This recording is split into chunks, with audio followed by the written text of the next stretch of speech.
Me have a swig of this.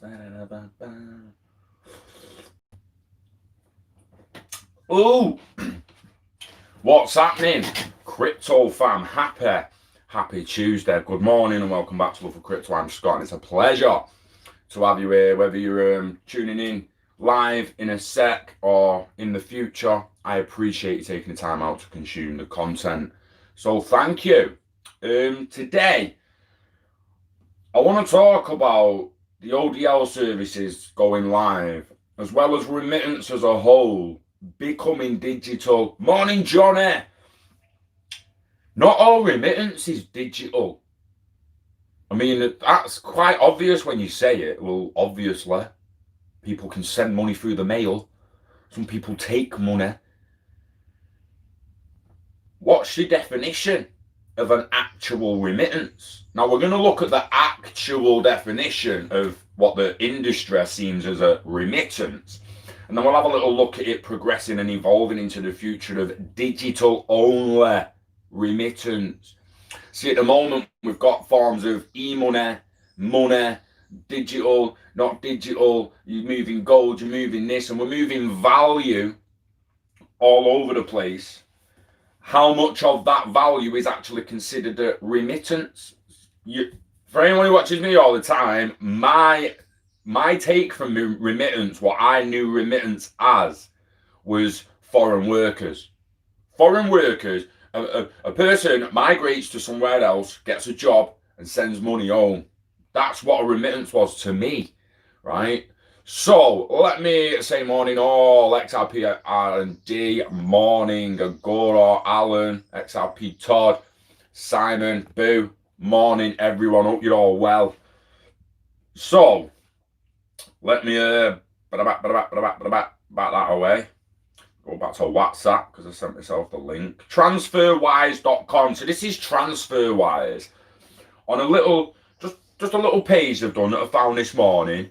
From 2017 on what is a remittance, your guide to what is a remittance. What's a remittance? Is it just a foreign worker sending money home, or is it money crossing a border regardless of how it's sent? Interesting. So the amount of money being moved across international borders has risen hugely over recent years. In some cases, this is a result of businesses working increasingly with customers and clients overseas. But another huge factor is economic migration. As more and more people live and work abroad, the amount of money sent back home has risen significantly. An astonishing 601 billion was sent by expat. Get rid of that word. Get that word out of the fucking dictionary right now. You want to get rid of racism and divides and all that. The fucking migrants, mate. You don't care who. An astonishing 601 billion was sent by migrant workers to their home countries in 2016 alone. Remittances are big business. If you need to send or receive money from overseas for any reason, it pays to understand them. Here's all you need to know. Excuse me. What's a defining definition or meant of remit or remittance? Remit. Never broke it down in my head like that before. Let's start at the beginning. What exactly is a remittance? The Merriam-Webster dictionary says the following: to remit, to send money in brackets to a person or place, especially in payment of a demand account or draft. Interesting. In other words, a remittance is the sum of money being sent, generally to some place abroad. In common usage, the word can refer to moving money by any method: a wire transfer, an online transfer, by mail, by using credit card or debit card to move the money. The payment could be to settle an invoice from a supplier, or to pay an employee, or to support family back home. How do you define remittance flow? Flow. What does it mean by flow? If you're paying for or expecting to receive a remittance, then the time taken for it to be processed is known as a remittance flow. For example, if you're sending a check in the mail, then the time it takes to get the check to the right person, pay it in, and for the bank to deposit the money in the recipient's account, it's a remittance flow. It's especially important that businesses and freelance workers understand and try to limit the remittance flow. Having money tied up while it's being processed limits cash flow and means you lose potential interest payments on the money you're owed. Fuck interest payments. Remember when we were saying the other day where there's a guy can be waiting for money to come in so he can buy new stock? The longer you float the float, it's called a remittance float apparently, but the longer it takes to process the remittance, the longer your float is, and the more you're going to be waiting to receive the funds for the product you just sold or whatever. This is getting broad in an internet of value. At the moment, remittance in most people's heads, foreign workers, if you're defining it as money crossing a border or crossing a network, I mean, Jesus, don't that mean like the whole of the internet of value is basically going to be remittance trades across chains? Weird. As international money transfer made by post or placed with some traditional providers can take days or even weeks to arrive, this can cause a massive headache to a business. You can limit your remittance flow by getting whoever is transferring money to you to agree on using the quickest and most efficient service available. Oh, hello. If it's you needing to remit money abroad, it's worth understanding how best to pay an international invoice so you don't needlessly keep your suppliers waiting. Or join Uphold and just send money to each other like that. You got money. Have you seen Uphold? Someone sends you money. You got money. You got money. And then you get the other one saying, you sent money. When you send it to yourself, you get them both, don't you? But like, if you send it to someone else, they get the ping like, you got money. Coming in off football. That's why it says it takes 4 minutes.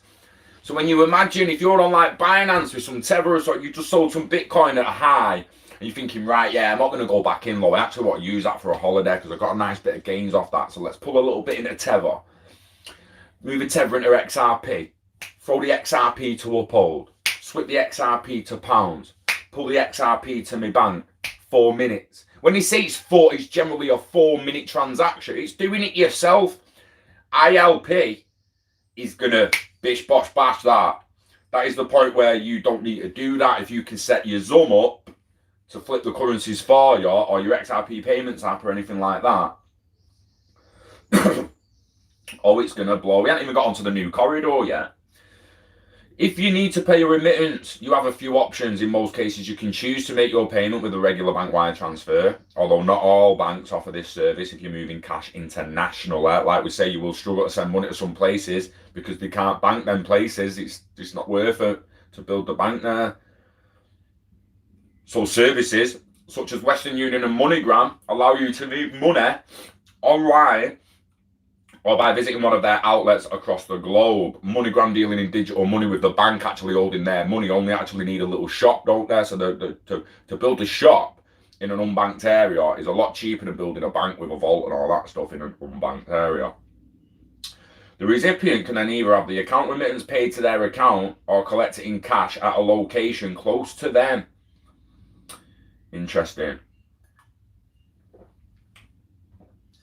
So depending on the currencies and countries involved, you may also have the option of using PayPal, or you could use a specialist service provider like TransferWise, which offers fair exchange rates and low fair transfer fees. Services such as Western Union and MoneyGram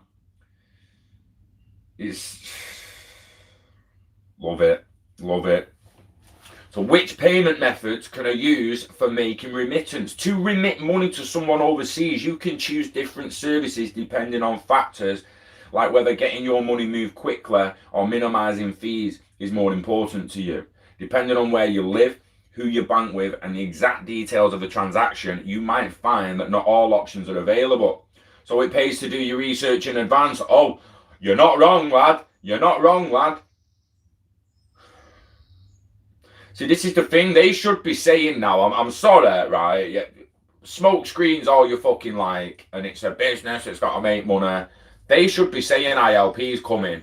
free transfers are coming, cost is going to be coming down, just bear with it kind of thing, do you know what I mean? But paying for remittances via international wire transfer. So is the paragraph after this going to be saying that in the future you'll no longer have to pay for them because ILP will do them for free? When we get into an article like that, do you know what I mean? Paying for remittances, a common way to pay for remittances by sending international bank transfer through your bank.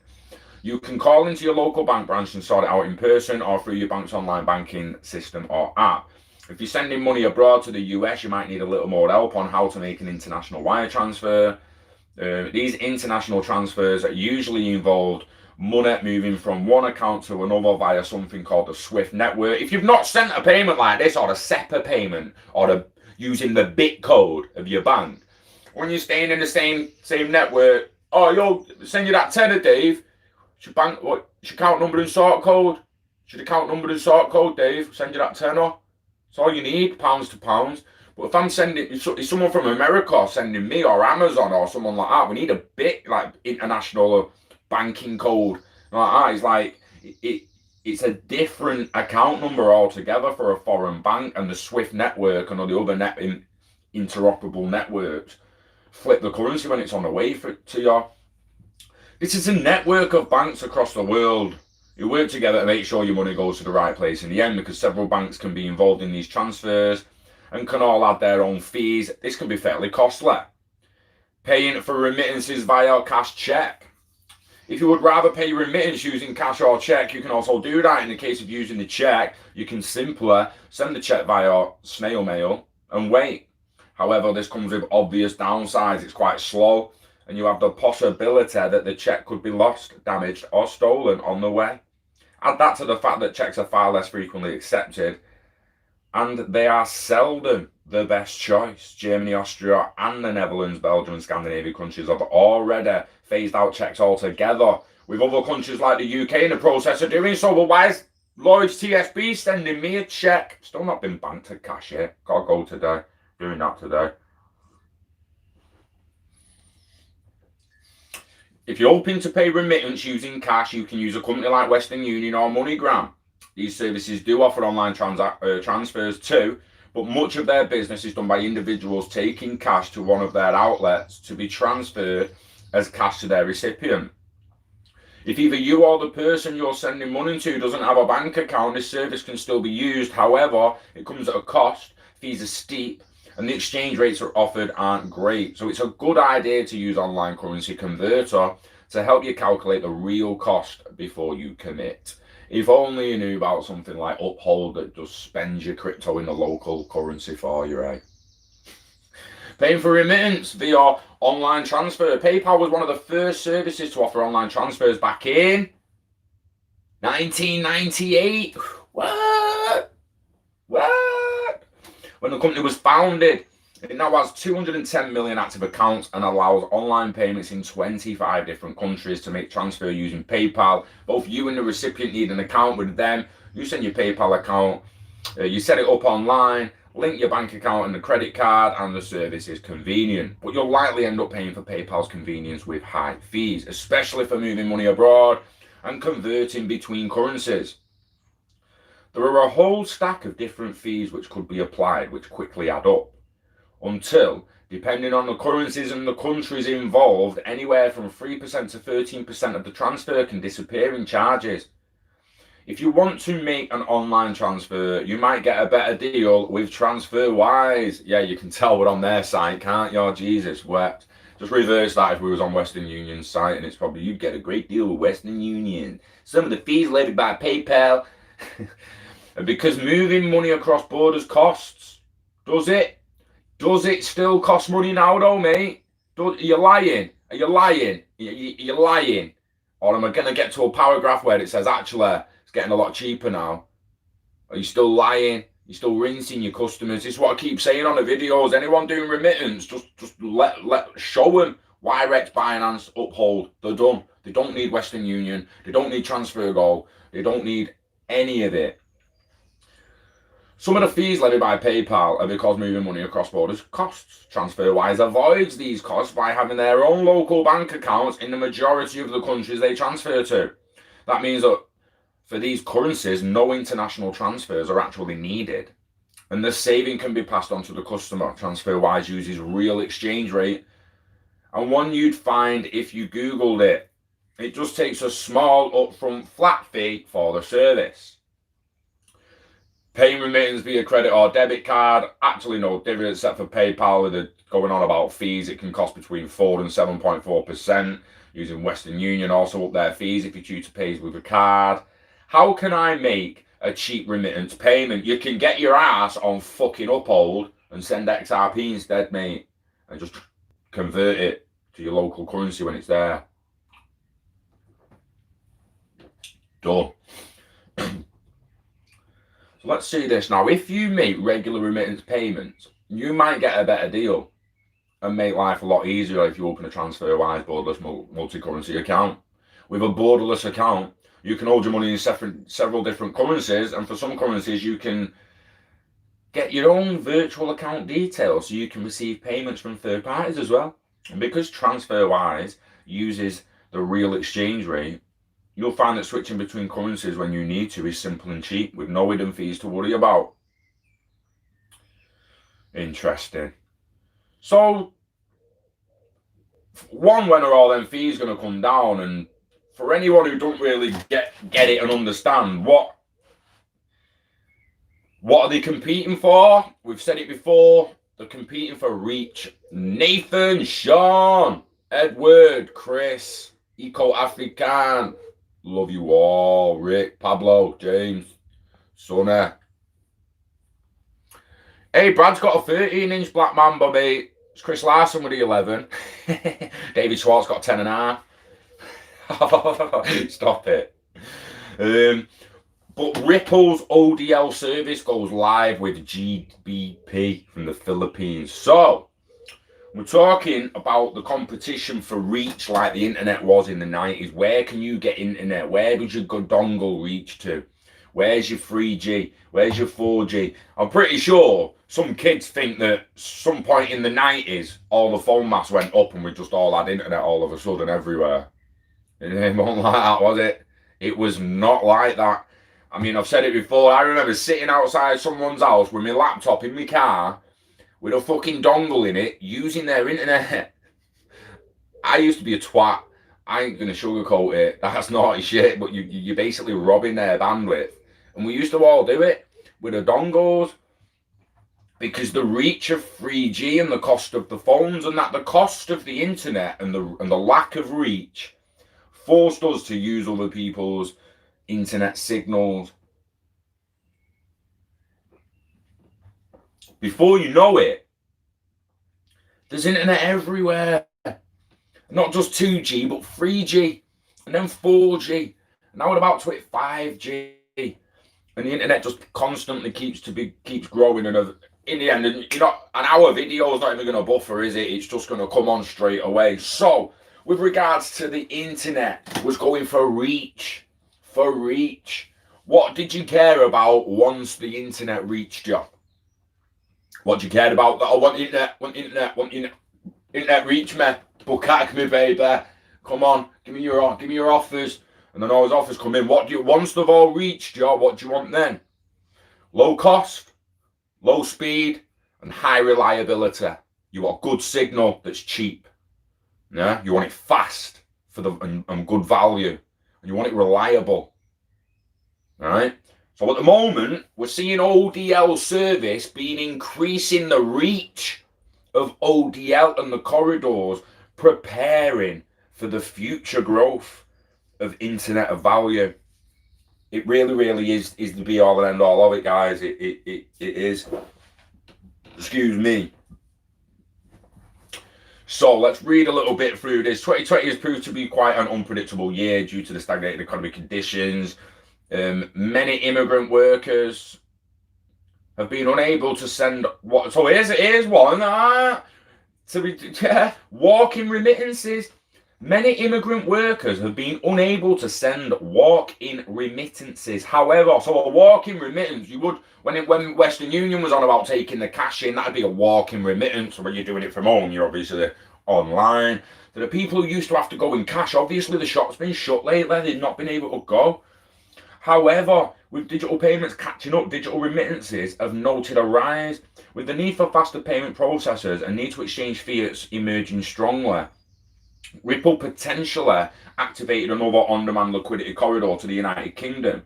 Ripple had established a relationship with Luxembourg-based Bitstamp and had been processing the remittances in USD and Euro. As the exchange added support to the British pound sterling, there were speculations of the exchange launching ODL services with GBP XRP pair. And soon after, it announced the launch of the fiat currency on 27th of May. The exchange at the time had noted that all the fiat and cryptocurrencies on its platform will get an additional GBP pair. GBP? Just say it. I hate you saying it. So that's led to the launch of a GBP XRP pair on the platform. Soon after, the XRP community was actively tracking any ODL transactions emerging from the country. A utility scanner tool used to identify daily transaction volumes in the active ODL corridors tracked GBP ODL transactions according to XRP Arcade. The creator of utility scan, revealed an online international money transfer company, Asimo, was using ODL in the GBP PHP corridor. While many users inquired about USD GBP pair, many assumed there was no need for this corridor as there was high interest in. There's already high liquidity, however.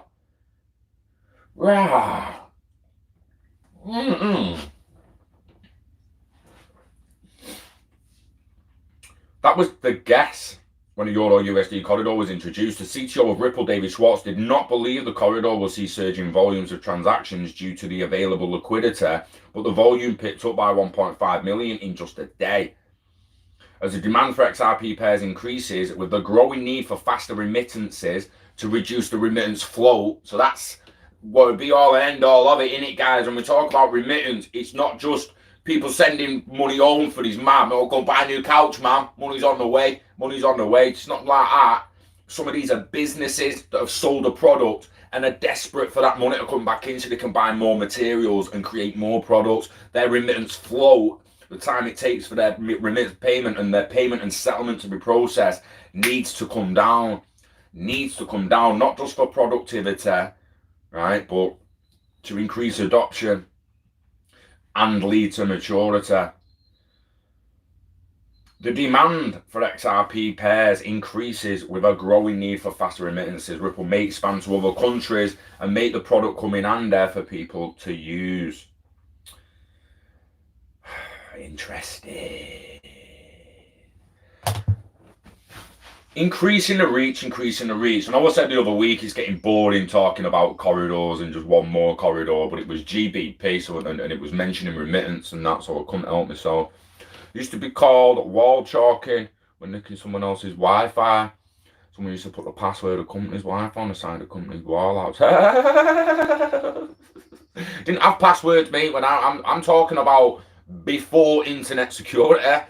There were no passwords on people's Wi-Fi, mate. He just pulled up outside his house and just bam, connect to that bad boy. Cheers, mate. I nearly said like Netflix, but Netflix did not exist then. We were on Facebook. It was the early days of Facebook, YouTube just coming out and that. Shit, people were still using it for MSN. Fucking MySpace and that. Ramirez, morning. Happy Tuesday. Morning, James. Hey, always passionate about the whole IOV, mate. Not even just XRP. Because XRP is the very first interoperable bridge for inter-asset liquidity. So it's setting standards. We've got to pump it up a little bit, but yeah, it's way more than just one asset in it. It's going to be so much bigger than just one asset. I mean, I need to do more in look into IOTA more and the Tangle. You know, need to look at that more. Hello, lad. That's next door's cat that we need to make sure ends up friends with my cat. Starts battering him, yeah.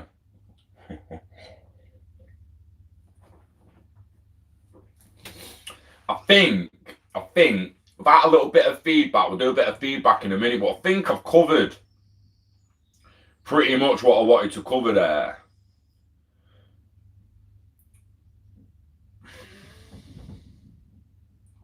But legitimately, cross-currency settlement is the true definition of a remittance payment.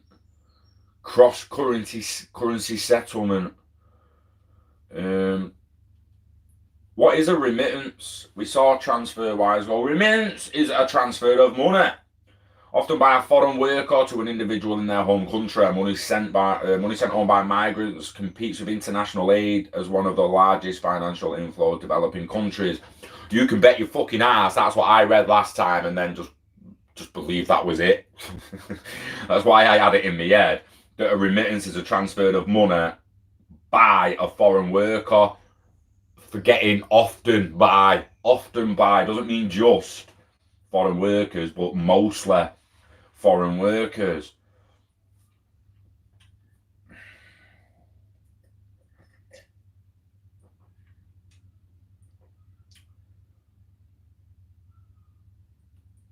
Right.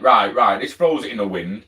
A remittance is a transfer of money, often by a foreign worker, to an individual in their home country. Money sent home by migrants competes with international aid as one of the largest financial inflows to developing countries. Workers' remittances are a significant part of international capital flows, especially with regard to labour exporting countries. I'm still actually struggling a little bit to see how they actually divide all these. How do they dictate the difference from international aid to remittance? In international relations, international aid, overseas aid, foreign aid, economic aid, foreign assistance is the perspective of governments, a voluntary transfer of resources from one country to another. Aid may serve all functions, diplomatic, strengthen military ally, the government, definitions and purpose.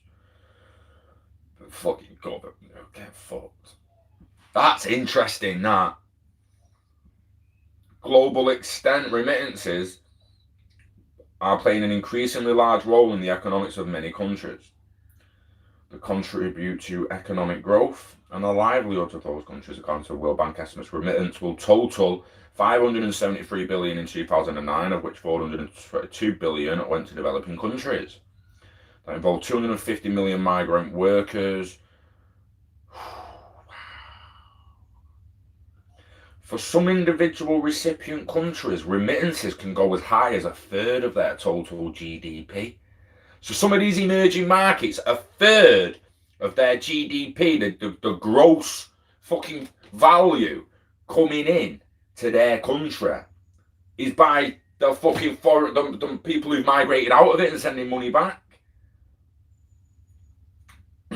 International remittances have a major impact on the developing economies of the world, with the majority of remittances, 441 billion in 2015, going to developing nations. This amount is nearly triple the 131 billion of global official development assistance for many developing nations.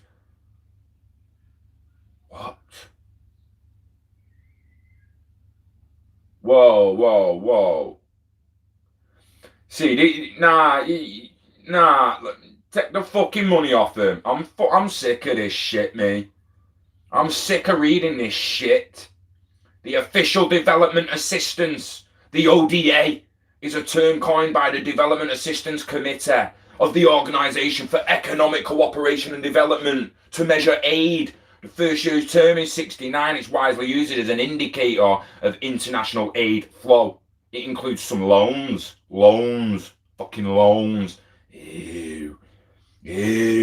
Most ODA comes from the 30 members of the DAC, or about 130 billion in 2013. A further 15.9 billion came from the European Commission, and the non-DAC countries gave an additional 9.4 billion. Although development aid rose 2013, the highest level ever recorded, A trend of falling share of aid. Right. They bigging themselves up here as the big boy daddy pants aid givers, yeah? Yeah. And where's that gone? International remittances. Oh my God. Migrant workers, the majority of remittances, 441 billion, going to developing nations, is triple the amount the official development assistance give.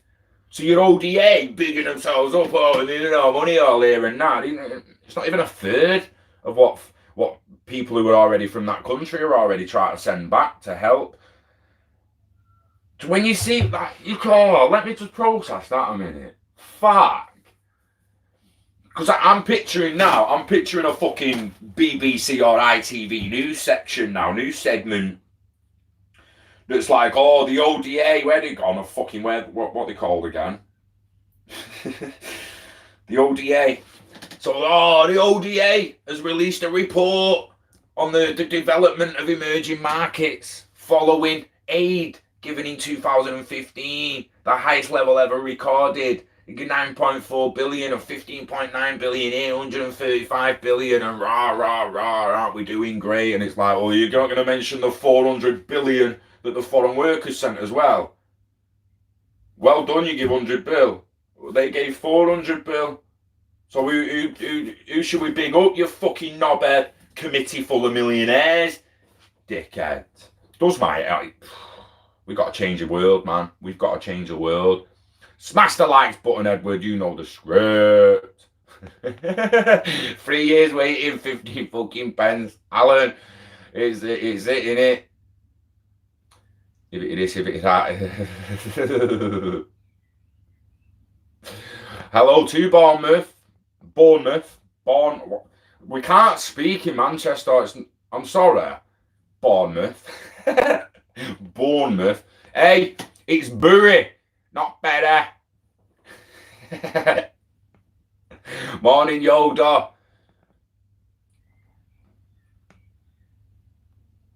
Good to see you. It is. Morning, Green. I see. Green rising. That didn't work. Who hasn't clicked that like button? Raise the SEO, man.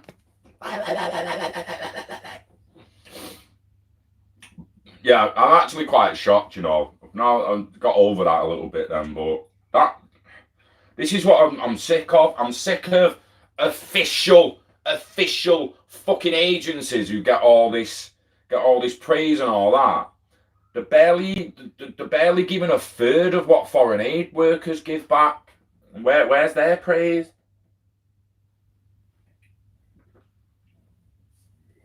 And you guarantee these motherfuckers, ODL, they'll have an hand in the people charging these foreign workers fees. So not only are they raping them with fees, them motherfuckers are getting raped with fees, and they're still sending triple the amount that these are sending. Oh, but no, these are the Organisation of Economic Cooperation and Development to measure aid. Rah. The OC, the OECD, and the DAC, and the ODA. The full definition of the ODA. Let me just finish this before it goes cold.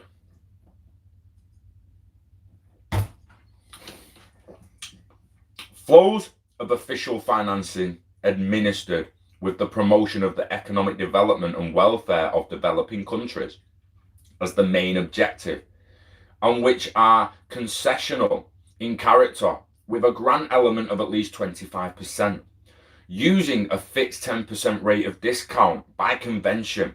ODA flows comprise contributions of donor government agencies at all levels to developing countries, bilateral ODA, and to multilateral institutions. ODA receipts comprise disbursements by bilateral donors and multilateral institutions. Yeah, sounds nice, that, dickhead. Come back when you're sending more than fucking Dave Jones and fucking Harry Barry and Saleh, you tit. Shout out from the tubs in the Midlands. What's happening? Whereabouts in the Midlands? Coventry ways. Is that Midlands? I'm poor with Midlands. I'm pretty poor with the Midlands because do people consider Birmingham Midlands? Because it's fucking West England, innit? I know it's in the mid section. If we're gonna go, we need to go to like Coventry and Leicester and shit. Leicester. So yeah, so to you, Boots XRP is Birmingham Midlands, and like Norwich all on the other side. Norwich that high up. Great, or is that Norwich higher? Norwich near Hull, or Norwich lower down? My head, I got better geography of countries I don't even fucking live in sometimes. Someone say a fisting card. I fucking love you, mate. Do you know what? It rained down south and that, didn't it? It's been nice here yesterday. It didn't rain at all, but I think we're actually going to get a little bit today. But yeah, I've always thought about the Midlands. It makes, because obviously the middle, if you was to draw a little circle in the middle of England, I actually wonder where you'd be, because we call Manchester the Northwest, but let's not act like there's not Lancaster and fucking Morecambe and Southport and all the rest, and Preston and all that above us, Blackpool. So, I mean, is Manchester Northwest? Or is Black... You know what I mean? It's fucking weird when you start putting it like that. And I'm not even started yet, mate. Not done it yet, no, can you tell? Fucking rambling on about whether fucking Manchester's in the Northwest or not. Jesus. No, but geography's a good thing to have. Have you seen, like... It's one of, you know, like, what did we say the other day? You was in the chat the other day when I said what the term and what the correct word is, the Spanish word for black. And we was having a discussion about it. And it's where a lot of N words and abbreviations for the N word actually come from. Next thing, I'm on fucking Facebook. And some dickheads just fucking pulled up some Crayola crayon, black, and circled negro. Negro being black in Spanish. Educate your kids, man. Please. Please. Educate your kids properly. Don't leave it up to the schools, because the schools will fail them, and they'll fail you as well. Right? Don't leave it up to the school to educate your kids. Educate them, please. Because at the end of the day, they do, yeah, let's boycott fucking Crayola because they use Spanish. What? This is Spanish. Fucking boycott Spanish. Don't show them Niger in Africa. It's Niger.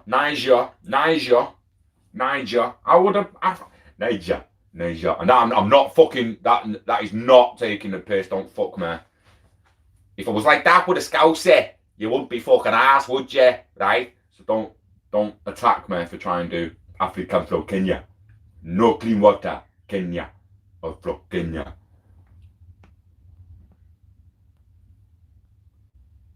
It's a weird one. Yeah, black paint, we must ban the crayon because it offended the Kenya. It got all the water dirty, and now we had to go find the clean water because of the black crayon. Fucking hell. Adudoma fofuya. Adudoma fofuya. Adudoma fofuya. Adudoma fofuya. Fofuya. Oh, do you think Ripple IPO would affect the price?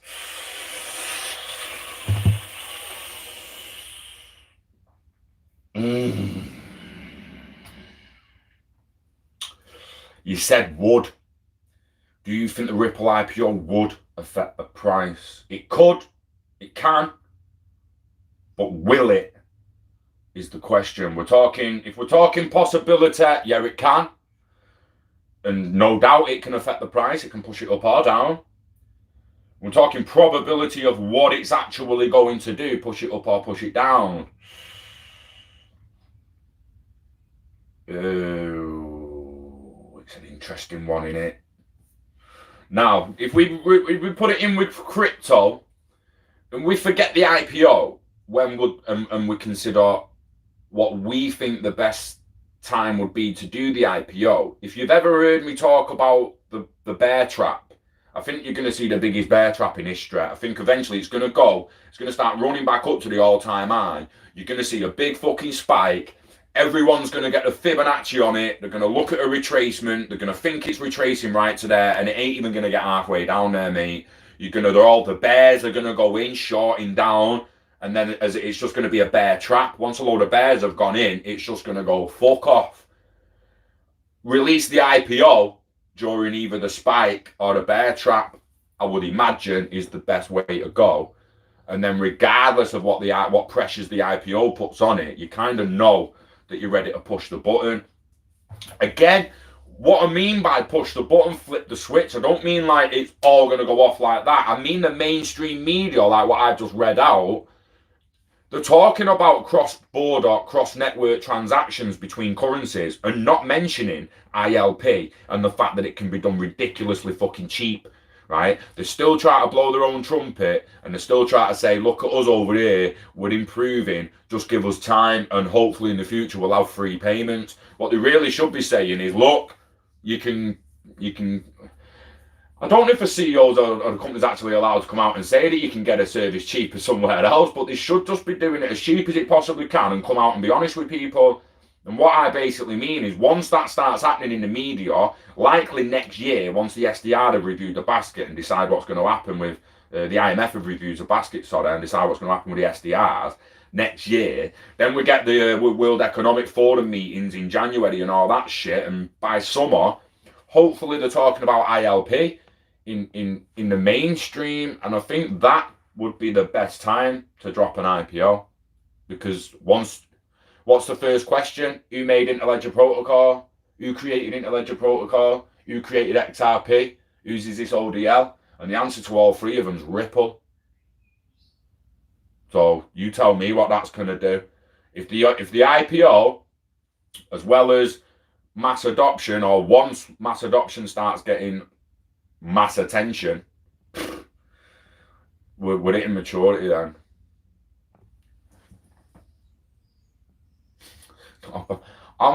Sean, I enjoy accents, mate. Some people think I'm taking the piss at times, but I'm actually not. I enjoy accents. Like I said, I love the Indian accent. Talking in the Indian accent. I've said it before, man.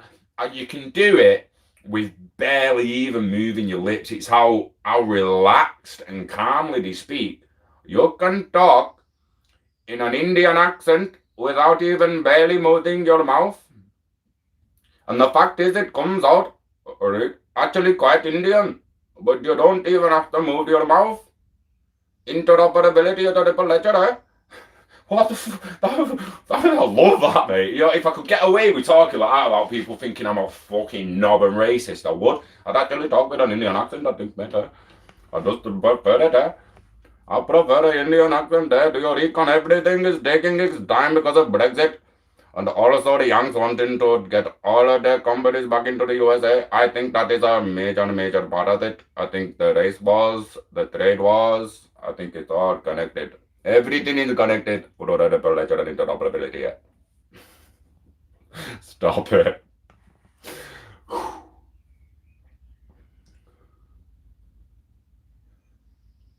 It's a good question. It's a good question. Taking time because of Brexit and the yarn. Well, if you remember not long ago,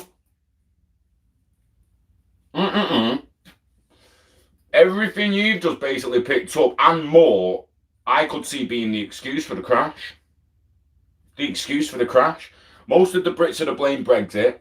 Most of the Americans are to blame the Yanks. The Yanks that didn't blame the Americans are to blame Putin. The Russians are to blame Trump, and the ones that didn't are to blame China. Half the Chinese are to blame Russia and Europe and America. Europe are to blame America and China and Iran.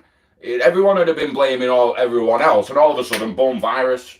Blame the virus. It's fucking virus' fault. Virus' fault. Fucking virus. No, everyone's forgot about fucking Brexit and the rest of it now, aren't there? Oh, there is. What war with Iran? There is no spoon, mate. Watch Matrix again. There is no spoon. Weapons of mass destruction. There is no spoon. There's no WMDs. There is no WMDs. Or the virus, there is no spoon. There's no virus. Shut the fuck up. Stop fear-mongering. Turn the fucking news off.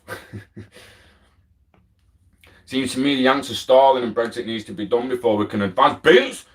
Why is Brexit not done, bro? Seriously, mate, I'm that far away from supporting a civil war. Mate, get us out of the EU or we'll get you out of that fucking parliament, mate. You're coming, get out of the building while we burn it down. Get out of the building while we burn it down. Guy Fawkes, dig him up, resurrect that motherfucker, and let's go. Let's go. We need V. V for Vendetta. If you've not seen V for Vendetta, go and watch it. Go and watch it. He's a sick comic character, V. He's probably even better when Evie becomes him, you know, in the comics, but that's subjective. V's sick, don't get me wrong, but if you've seen the film, you understand that Evie, who he gets in with, she takes on the mantle. Tears down the government, mate. If the government was responsible for killing millions of your own people, would you really want to know?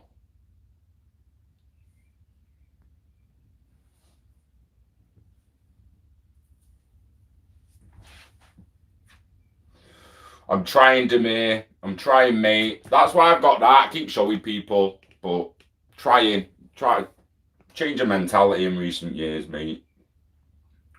I'm turning into a Japanese samurai. What's that song? I'm turning Japanese. I think I'm turning Japanese. I'm turning Japanese. I think I'm turning Japanese.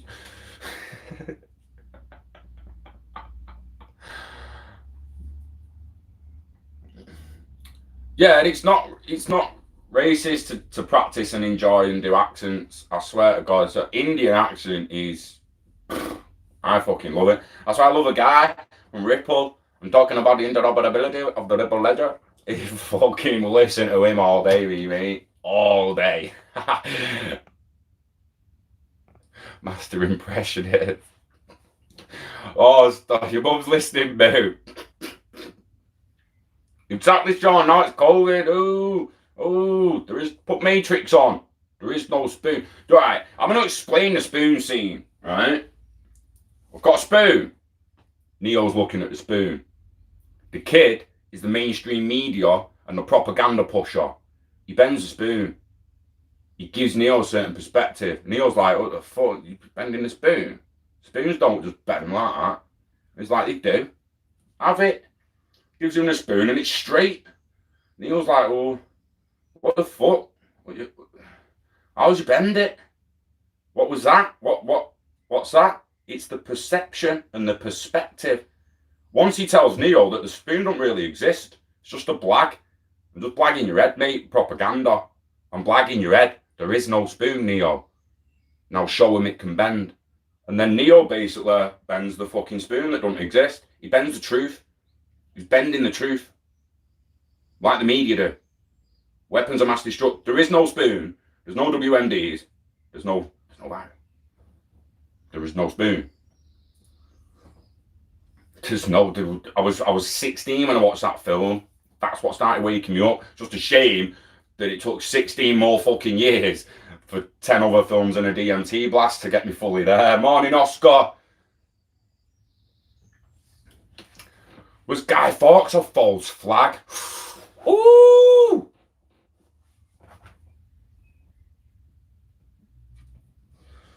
Now that would be an interesting perspective to take.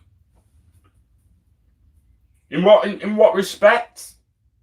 You don't really think he was doing what he was doing? You just don't think it happened the way it happened, or you think it's just completely fucking made up? It's an interesting one, that. We celebrate Guy Fawkes night when I was a kid and set off fireworks until they banned fireworks. Well, we do bonfire night. It's bonfire night. In fact, there shouldn't really be the fireworks. He didn't go in the Houses of Parliament to have a firework display, did he? You know what I mean? Like, yeah, you're going to go to the garden and the fucking Parliament and have a little firework display to protest. No. He took a barrel of dynamite below it and went to blow the fucking up, mate. Like, it's a little different in it. He wanted a fire. He wanted to burn the place down. So we have bonfire night on the 5th of November. We light a fire to symbolise what he wanted to do, but couldn't do it. I mean, people shouldn't, again, educate the kids. They need to educate themselves on it because they clearly don't know that much what came after. But it's what comes after that matters. It's not what Guy Fawkes did that he got stopped. He was trying to stop the next king getting in and all that. It was all about Protestants and Catholicism and all that shit. Catholics and Protestants and don't want a Catholic king or don't want a Protestant king, one or the other. Again, right. Don't miss an opportunity to become more intelligent.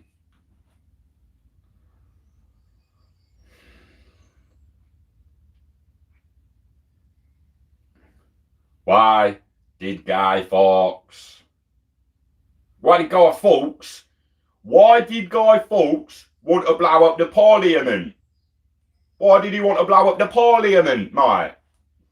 So 400 years ago in 1605, a man called Guy Fawkes and a group of plotters attempted to blow up the Houses of Parliament in London with barrels of gunpowder.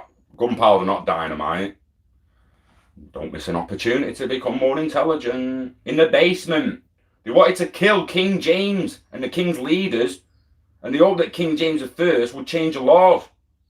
But he didn't. Oh, what a shame. What a fucking shame. Right, the gunpowder plot was a failed attempt to blow up England's King James. And the Parliament on the 5th of November, the plot was organised by Robert Catesby, however you want to call it, in an effort to end the persecution of Roman Catholics by the English government. So, yeah, it was all to do with religion and stuff, wasn't it? The gunpowder plot. The rhyme's good, innit? Remember the 5th of November, the gunpowder treason and plot. I know of no reason why the gunpowder treason should ever be forgot. Oh, goosebumps, mate. What? But do we even know what it is? The fucking thing gives you goosebumps because of V for Vendetta and that. And like I say, people don't really know.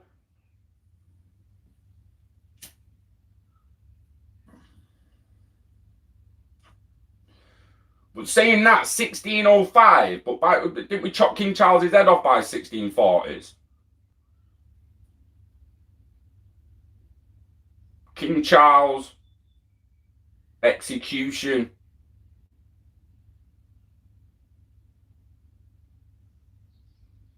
Execution. Yeah. So, right, this is what it's coming to right now. So you had, this is what we need. Your kids need. This is what we need to be taught. This is the change, forcing fucking change. I don't care what happened when his fucking son come back and all that. The fact that we actually force change. So the execution of Charles I by beheading occurred on Tuesday, the 30th of January, 1649. 44 years after the failed attempt on Parliament by Guy Fawkes and whatnot. The execution was the culmination of political and military conflicts between the royalists and the parliamentarians in England during the English Civil War, leading to the capture of Charles I. Let's click English Civil War, check the dates. 1642. So, from Guy Fawkes trying to blow it up and burn it down, within 40 years, England was in civil war. 5 years later, we took the king's head off and exiled his son. Yeah. Imagine getting Elizabeth and Charles and all that out at the moment and say, like, decentralise the country or your head's coming off. Like French the other month, getting the guillotine out and that.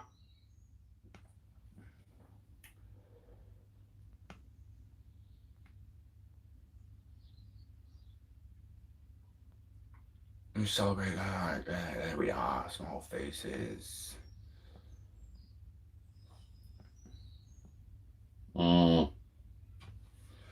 Morning, hatred.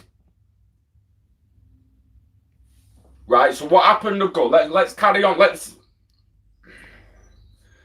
What new rules and laws came in when he failed? It's what happened after the Civil War, because the king's head was took off.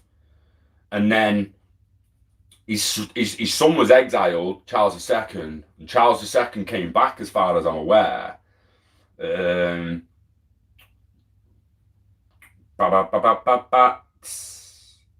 So basically, if we go back, the execution of Charles, let's just click Charles I.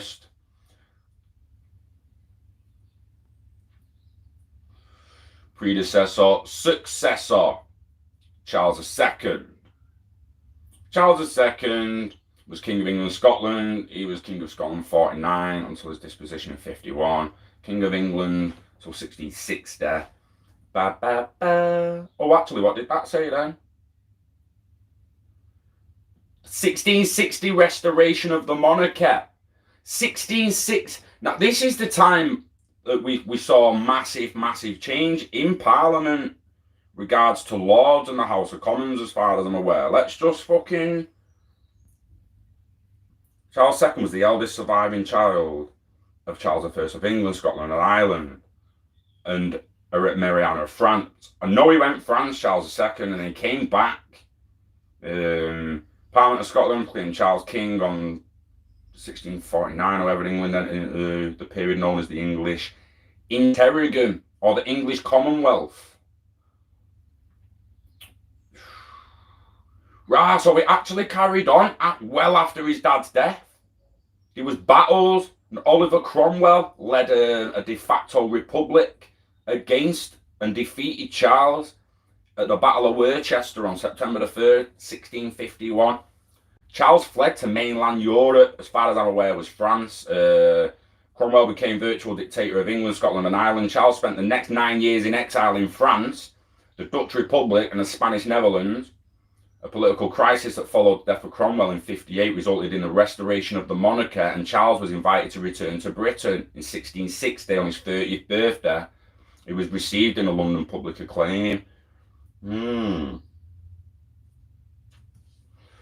Charles's English Parliament enacted laws known as the Clarendon Code, designed to shore up the position of the re-established Church of England. Interesting. So 1660s and shit. Why am I 1630s? How so?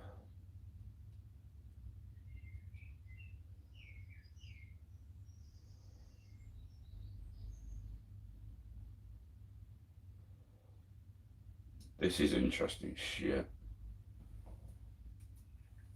Took another 200 years.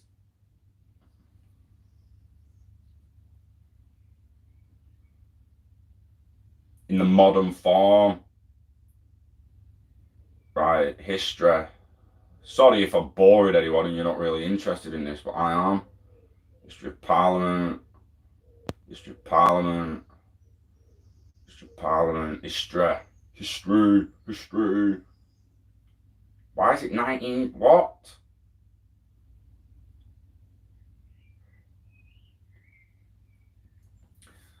The history. Oh, what? The history had not originally looked at the House of Lords, but in April 1999 launched a project under Dr. Ruth Paley to produce a comprehensive account of its history. The first 5 volume set, covering the period 1660 to 1832.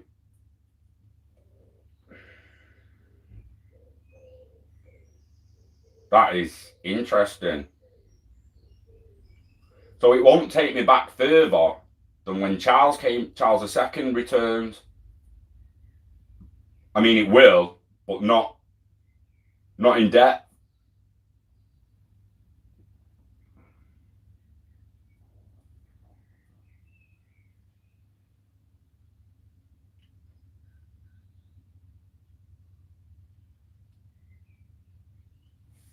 It fascinates me, all this history, you know. Chat still loading? Yeah, sorry, Agora. Does it seem like it's not?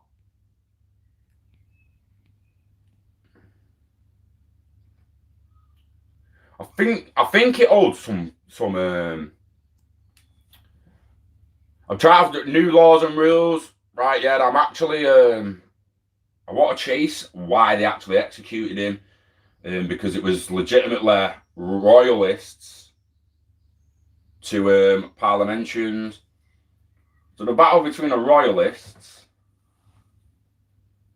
cavalier was first used by Roundheads as a term of abuse by the wealthier royalist supporters of King Charles I and his son King Charles II during the English Civil War and the Restoration.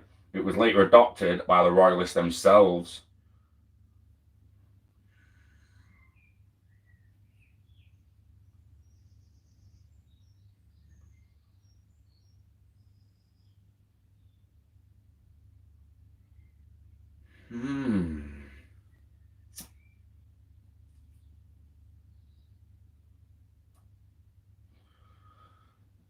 Roundheads were the supporters of the Parliament of England during the English Civil War, also known as parliamentarians. They fought against King Charles I of England and his supporters, known as the Cavaliers or the Royalists, who claimed rule by absolute monarchy and the principle of the divine right of kings.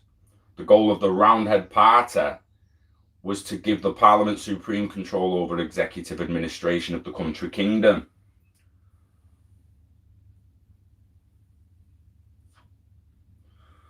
So no doubt the royalists became the House of Lords, but I wonder if any parliamentarians actually became any lords. Lord Protector, Oliver and Richard Cromwell, leaders, dissolved 1678. Liberalism, republicanism, parliamentarism. The most Roundheads, they sought a constitutional monarchy in place of the absolute monarchy sought by Charles. However, at the end of the English Civil War, public antipathy towards a king was high enough to allow Republican leaders such as Cromwell to abolish the monarchy completely and re-establish the Commonwealth of England. Yeah, a lot went on down there. Like, down in them times, should I say. Back then, down there. Fucking hell. So what's new laws? Charles II.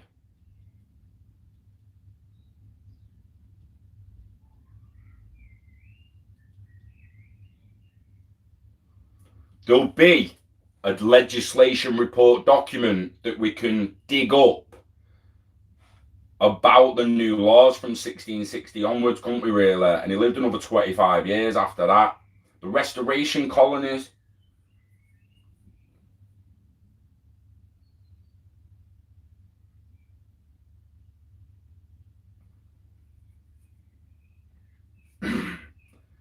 You could probably blame this twat for the colonisation. 1660s onwards. When did we colonise India? That was 1600.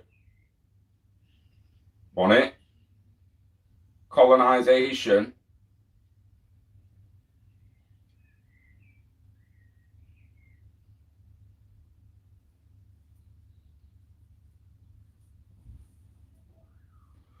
'50s. 17 50s. So yeah, one Charles II, he died in 1685, but from that re-establishing the monarch and his restoration and the restoration colonies, it's this motherfucker that basically started it all, innit? Charles II, King of Great Britain and Ireland, who was restored to the throne after years of exile. Fuck's sake. So imagine, I wonder what would have happened if the... It's hard to judge, innit? It's hard to judge who...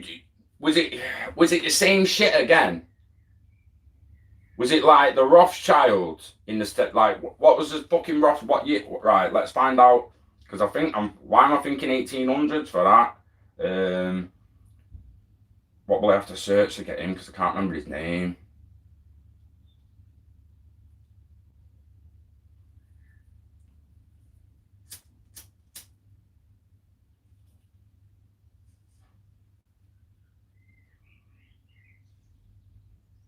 Fuck's sake. Mayor Amschel Rothschild. I remember his name now. Fucking hell. He was born 1744, died in 1812. If you don't know who this guy is, this is the guy who sent his sons all over Europe to acquire, ascertain, and protect the wealth of royalty. You imagine how powerful the drug dealer in your local area, let's bring it right down to grassroots. The drug dealer in your local area has got a debt list. And depending on who owes him money, depends on how powerful the person holding that debt list is. He's got ownership to all that debt of all the local drug dealers. The guy at the top, all the drug dealers pounding on these little gimps for the money. He's got a big guy pounding on him for his money. The Rothschild guy sent his sons out to acquire a debt list of royalty, a fucking debt list of royalty. Imagine your debt list being King fucking Charles whoever was successor to Charles, and then the Americas, the colonies, and then in Spain. I think he sent one. Right, let's not think. I'm on the fucking page. But before I do, let's see if I remember. Spain, Italy, five sons. Spain, Italy, England, France, and Germany. Spain, Italy, England, France, and Germany.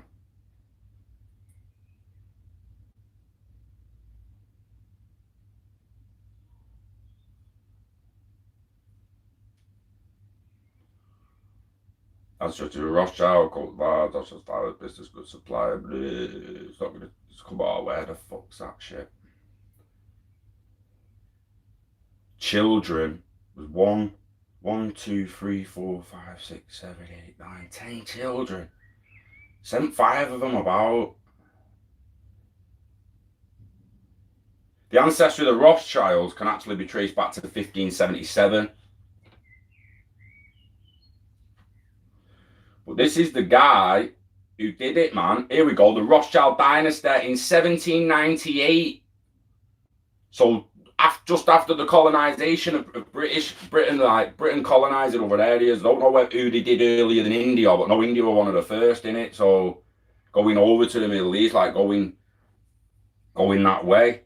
So in 1798, Nathan Mayer Rothschild was sent to England to further the family's interest in textile importing. Oh yeah, textile importing, my ass. The first foreign branch. Nathan became a neutral citizen and established a bank. Guess where? City of London. If you know about the City of London, that it's its own little country, just like DC is and just like the Vatican. So the Vatican, City of London, and Washington DC basically run all the money in the world. It goes through all them. And Nathan was the guy who set up the first bank, or one of the first, what would become their banks in the City of London. He entered a formal partnership agreement with his 3 eldest sons. The youngest son, Jacob, was sent to Paris. So we've got England, France on the list done. And the family's ability to operate, blah, blah, blah. This enabled them to profit from opportunity financial Walter's army. So the financing Wellington's armies in Portugal, requiring the sources of large quantities of gold on behalf of the British government. Jesus. By 1812, there was in Frankfurt. Oh, he died in Frankfurt, sorry. Family. Come on, the sent, like, what?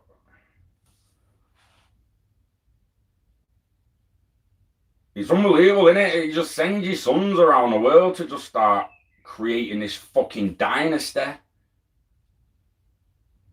that ends up running the world.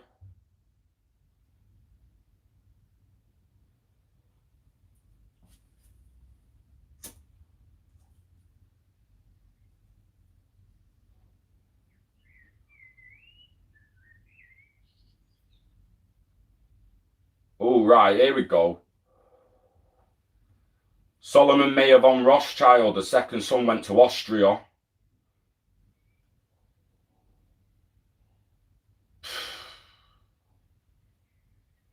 This family, man.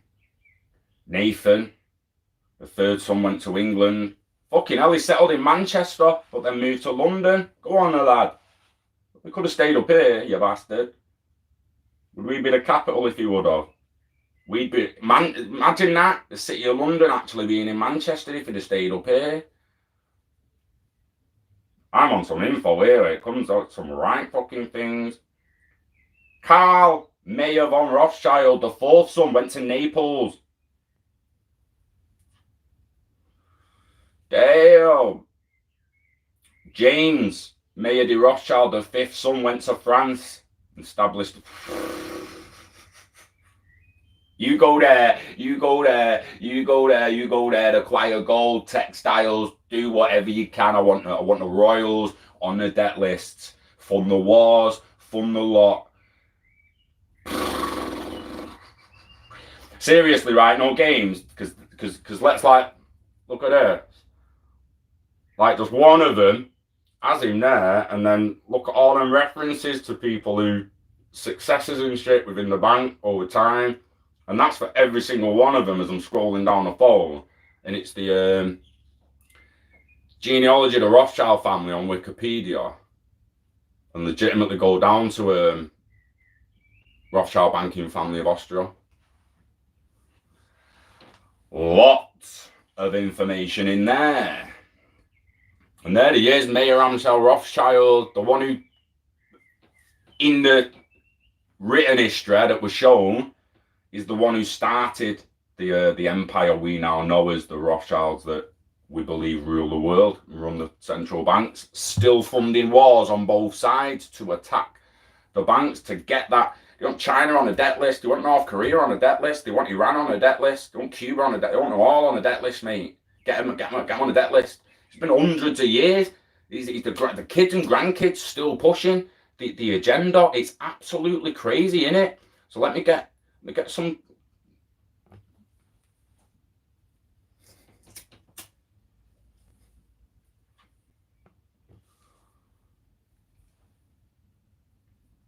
Oh, damn, Agora.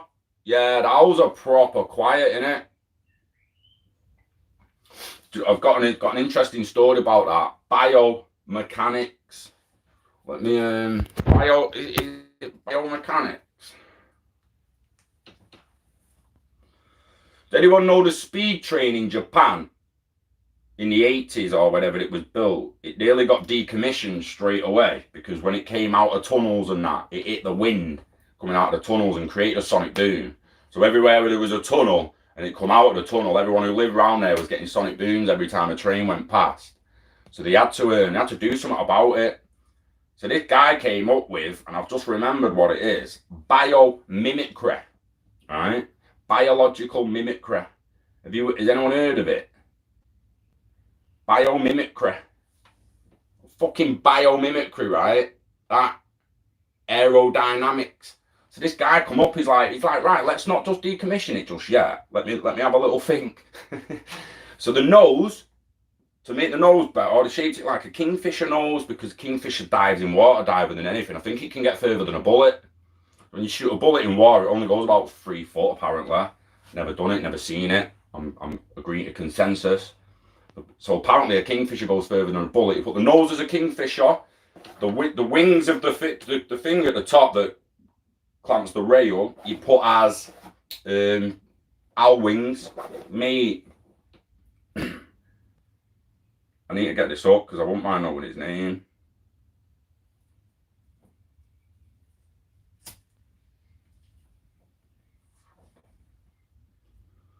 A kingfisher inspired a bullet train. I might have a few details wrong, guys, but I'm not wrong with the biomimicry and the owl and that. If you're interested in that, like look, he's even got the kingfish face. He's even got like birds facing the bullets and that, and the train. You can watch videos about it. You'll be able to how one engineer's bird watching made Japan's bullet train better. So maybe what I've been told it was being decommissioned and he saved it. That's just saying he made it better. But I'm pretty sure it was getting it took down because of the noise it was making. Unbelievable how quiet owls are. And it made the train even louder.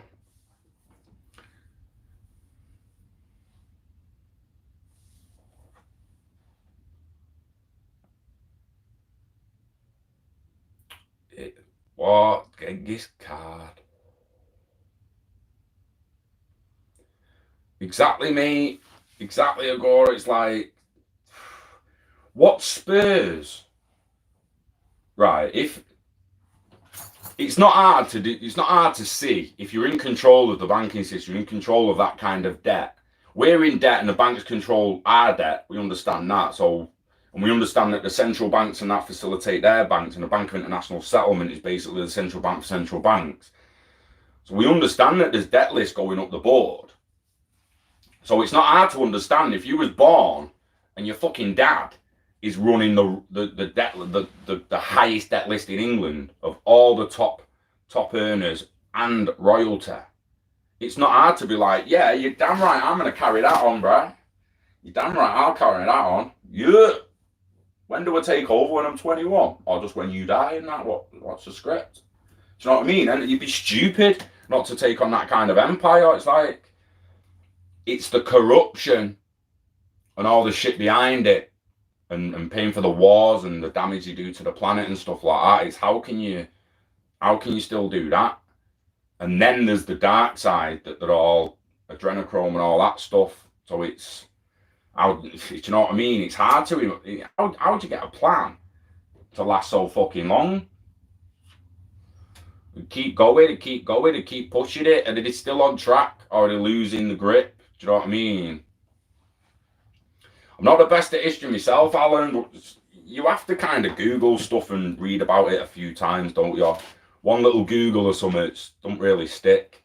Just like school, it was poorly taught. It needed to be not only more consistent, more just rolling over, but in a way that's varied to how different people learn. Some people are going to learn about that biomimicry now by going and reading a PDF because they learn better by reading. And some people would go and watch a video on YouTube for someone to tell them about it because they feel better just sat there taking it in as someone else is saying it. And if they just watch that video a few times, they'll remember it like that. But just reading a PDF, it's like, you fucking, some people, I do it at times. I'll read a paragraph and then I'll get to the next paragraph and I can't even remember what the previous paragraph said. I'll read a book and I'm fucking like, and they go like, and I'm thinking, what the fuck's happened? I can't even remember what's happened on previous pages sometimes. I'm that zoned into the page. I'm not reading the fucking, I'm reading it. I'm not taking it in. Do you know what I mean? Because I'm working overtime trying to fucking read it. I don't like reading, as you might have seen when I'm reading. It's even harder when you're reading out loud because you don't read and read to yourself, do you? You read in your head. So I slur when I read and shit. It's probably why I don't remember it if I read properly in my head. That'd be an interesting test, that hypothesis that's just popped into it. Maybe if I read properly in my head and didn't slur, because I legitimately just slur because I know what a word is. What's the point in saying 4 syllables of a word in my head? I can just, do you know what I mean? I don't know, you know what I mean? That's how we speak in Manchester. A lot of people throughout England do it. A lot of English accents are slower, but Manx and Scousers and that, we like to talk fast, mate. Birds in the background, mate. I'm surprised he's hearing that well, you know. Door's shut as well. Let me open the door. Because they don't half sing sometimes. Damn, if I was out here at 6 o'clock, they'd have been giving you proper songs, mate. Goes off basically all day. There's little hummingbirds and I don't know the actual hummingbirds, but the tiny little bird. I've got ADHD. I believe I'd have been labelled with that, Alan, if I'd have been born in the late 90s, mate, and grown up in this society. Most of the kids I know and hung around with would have been labelled that. Hit me on the One Show last night. What's the One Show? It's ringing bells, the One Show. But someone who looked like me or something. Isn't that on fucking BBC? Naughty. Don't watch BBC.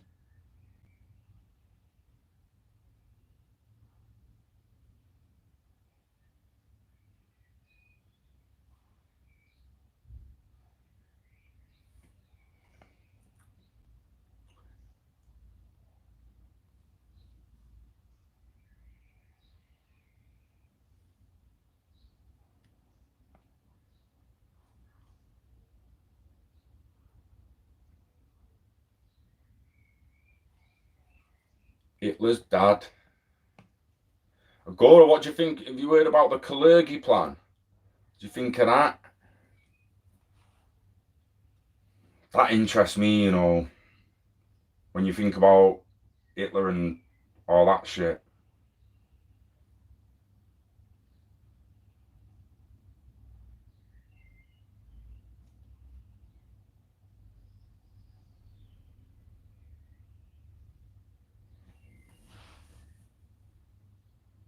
Cal Erger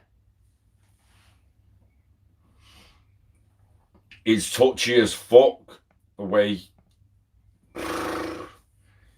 because it needs to be an extremely objective conversation where people need to be extremely open-minded and agree that we understand that millions of people lost their lives and devastating, horrific genocide took place. But there's another way you can look at this when you hear this, and it's the Kalergi plan.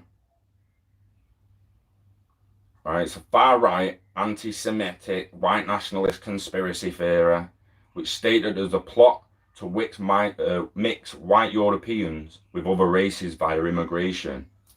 Was constructed by an Austrian Japanese politician, Richard von Coudenhove-Kalergi, and promoted in Europe and social circles. The conspiracy theory is almost associated with European groups and parties. I mean, look into it yourself, but over 100 years ago, you have a plan come about that suggests mixing white Europeans with other races. And then if you go deeper with it, it's to change the whites, make them browner, if you will, coming into the middle. Where again, with your 300-year plans and that, and centuries-long plans, if you install that after centuries, the whole world, after integration and mass immigration and sexual integration as well, you're going to come to a point where everyone's brown, looking Egyptian. You put that with what Hitler was then doing after his white master race and all that. I'm just saying, it's a conversation that could possibly be had, that Hitler was going against that plan. It was an Austrian who come up with it. I'm not 100% comfortable having a conversation without people knowing that we're not disregarding what actually fucking happened regarding the genocide. It's touchy, man. Touchy. Tough one, but we'll change the subject from conspiracies I feel uncomfortable talking about.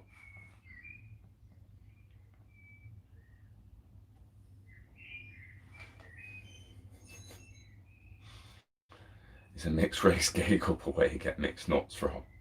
Fucking hell, Carl. Oh. It's a weird one, isn't it, how that term itself come about, mixed race. But all mixed race, go and do your ancestry. Like, show me a person on a planet that's not mixed race. There ain't one. There fucking ain't one. Take me far back, there'll be Germanic and something else and a little bit of Indian and a bit of African, and we're all mixed race. It's bullshit. That term. Only calling people who are not white mixed race is slightly. It's just strange. It's just, like they'll say, it's systematic. That's what they mean by the systematic racism. We're just saying it without even realizing that if you just because someone's immediate races are extremely different, or the parents are two extremely different races, that person's then, but boom, you're mixed race because it was only yesterday. It was recent. Don't matter if it was 500 years ago or 1,000 years ago. Later, Sean. How long ago was that? Like, let me have a gander.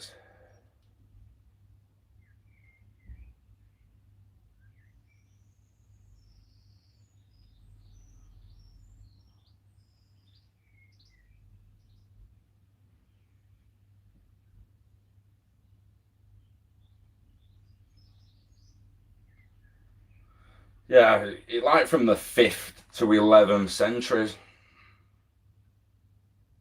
So since then, you've got Anglo-Saxons, Celts, Germanic, all the Germanic tribes, the Vikings, the Romans, all getting mixings back then. So just because my mixing was over 1,000 years ago, I'm not mixed race anymore. It's bullshit. You like it's like Sebastian. Why is Sebastian not mixed race? Steve's ginger. My brother-in-law. So my brother-in-law is ginger, clearly more Viking than me. So I'd be the Anglo-Saxon. You can look more like it. I've got the dark brown hair. Do you know what I mean? Like the fucking smooth skin, belly, a beard. I am the Anglo-Saxon. Whereas your big grufty Scot, your big beard, or your Celts, or your Vikings, your big ginger beard. So Sebastian's mixed race. He's got a bit of like a white Viking ancestry in him because he's ginger hair. But he's also got Keller. He's clearly got Anglo ancestry, you know. Everyone's mixed race. It's crazy. Crazy that term even came. Like it's only seems to be directed at coloured people who've got immediate whose parents seem to be an immediately different race. It's just one race, a human race. It's just fucking. That Ancestry needs to get cheaper. Ancestry.com needs to be a fucking tenner, mate. How much is it at the moment? It was about 150 quid, a fucking 200 and odd quid last time I looked. Ancestry kit.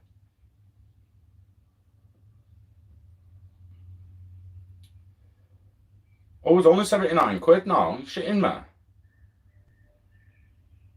£79? Epic? That's at least half the price of what that's less than half the price of what I last saw at 100%. So it's coming down. That needs to be a tenner, that. Ancestry DNA, the world's largest consumer DNA database. You want to find out how mixed race you are, get on that bad boy. Pay for it, 79 quid plus the shipping. They'll send you a kit where you swab yourself. You put it back in the mail. And then within 6 to 8 weeks, you'll get your result of how mixed race you are. Because they ain't just going to be one race. It's not just going to say you're white man, you black, you white, you Indian, you Asian. Do you know what I mean? It's not. It might be worth doing to see how the Asian races are actually broken up. Asia's a continent, but you're not telling me that the Indians and the Chinese are the same race of Asian. They're just they're both mixed race of a root race. There would have been a couple of root races. You're talking hundreds of thousands of years ago, before the flood. The root races that got proper intelligent and then got flooded out, and the survivors all mixed together and just become a mixed race globe of multiple races. I don't understand why there's 1 or 2 Nazi movies made per year. Yeah, what about movies about stealing, killing 30 million? Yeah, it's weird, isn't it? Is the movie of the Trail of Tears? Is it Trail of Tears? Apologies if me not remembering that offends anyone.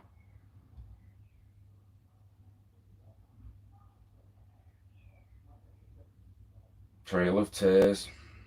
Movie about that? Hey, is he a film about that? Because we could do with one, couldn't we? One done properly as well.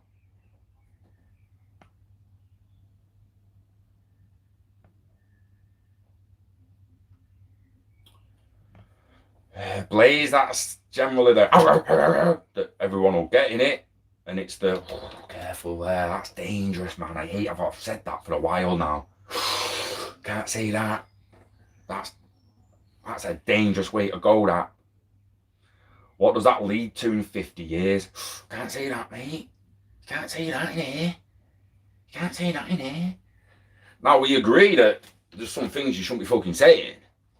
But to actually start pushing on people, you can't say that, you can't say that. You can't say that. Careful, mate. Careful who you upset. Don't want to upset anyone, do I? Well, why? Truth. History makes you cry sometimes. The truth makes you cry sometimes. It gets you upset. It's passion and emotion, isn't it? It's fucking tears. Trial of Tears. That's what I'm saying. Where's that fucking movie? Don't want to make that one, did I?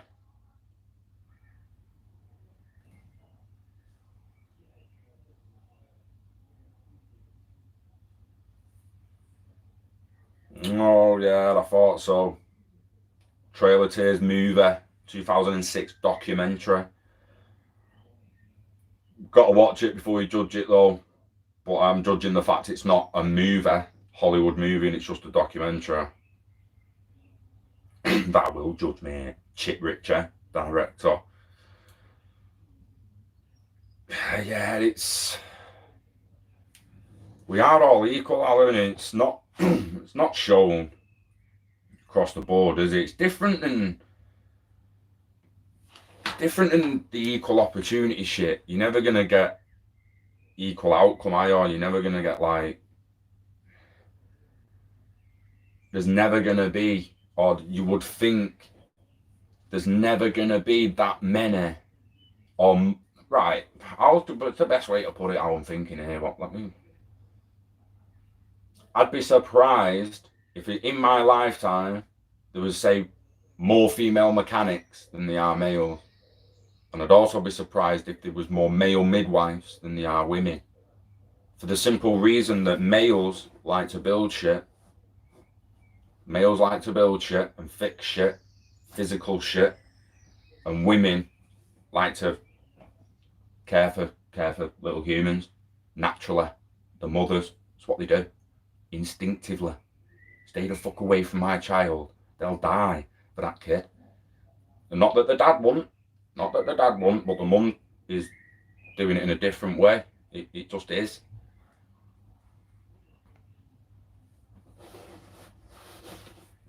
The Pharmacist on Netflix. The one thing is, Alan, though, if you're passionate about it and you wanted one of them stories to be told, write it, mate. Do some research and start writing it. Write a synopsis and treatment, right? Don't be daunted by writing a script, because that's what I stumbled on for years, mate, and it's why my story's never got anywhere for years. All the ideas I had, I didn't get any groundwork done, because I was constantly trying to write a script, and I'm not a script writer. I struggle with the dialogue. You need help with dialogue at times and that, but you sit synopsis and treatment is basically just what's going to happen. Could be a bit of character breakdown. This character's going to go there, that's going to happen. This character's going to go there, that's going to happen. They're all going to move there. Boom. There'll be this act in the middle, and then it's going to accumulate to that, and then you have a big ending that's going to be this. That's your treatment.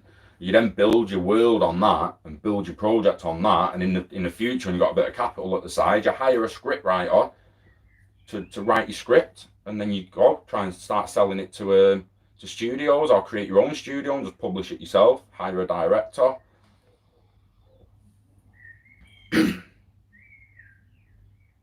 But again, Alan, I've got respect for Whoopi Goldberg for standing up and speaking about it, but is she not in the industry herself?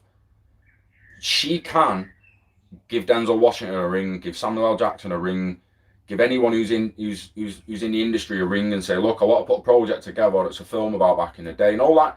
Like, they do 12 Years a Slave and the Django Unchained and all that. It's not like they're not willing to do certain movies, but like you're saying, there's certain things they seem to never tackle. Well, I'm sure she could get it off the ground if she really wanted to. I think Kevin Hart was trying to do something similar. He was trying to remake a film from back in the day that was a load of.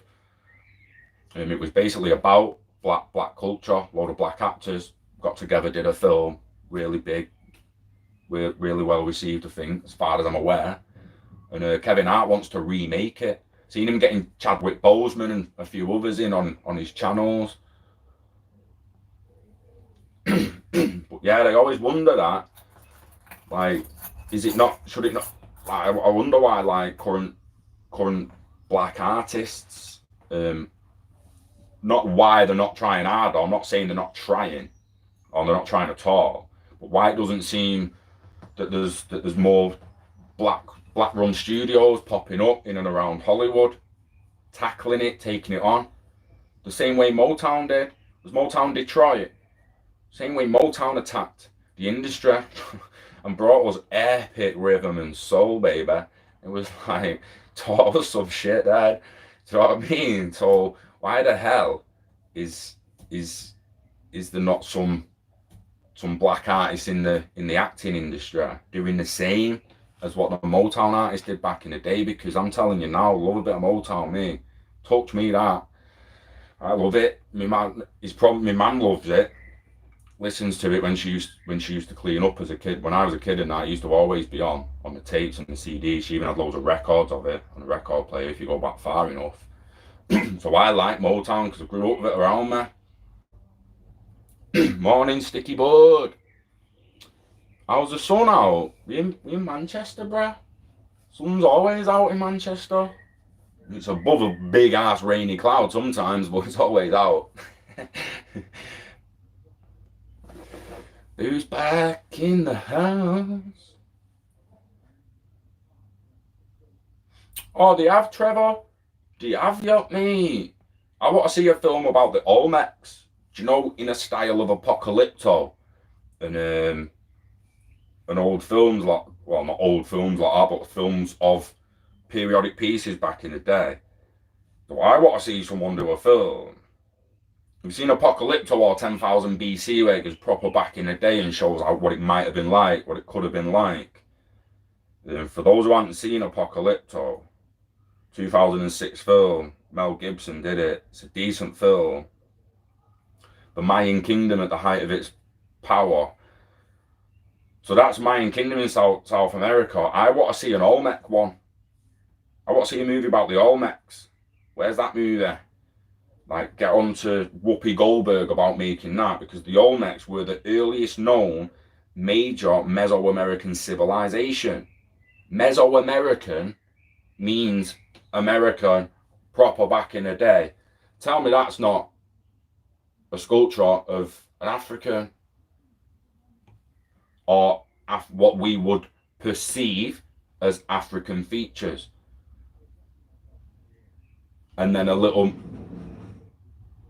Middle Eastern mixed in. Is that a root race? Are the Olmecs a root race? Like I'm saying, before a pre-flood race? Is it possible? They could be in 10,001. They could do a year 10,000 BC. You could do 9,500 BC, a sequel, and have the Olmecs in with the Mayans, because they clearly was. Mexican states, and in Ecuador. So the Olmecs, I'd like to see that film.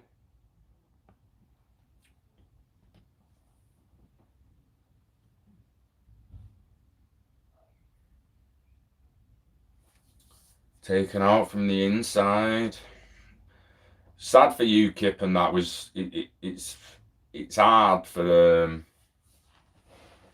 like British National Party, innit, BNP. Once you've got the name that certain parties get, you're never gonna shake it. I don't think. It's a weird one with political parties. I think Brexit parties. I'm trying not to look at politics. I'm trying to just fucking let it ride, but it's falling. It's falling. Short the UKIP's falling. Right, it's breakfast time in a minute for me. 100%. I'm gonna see the cat, let me man get out and do her bits. Do what she's got to do.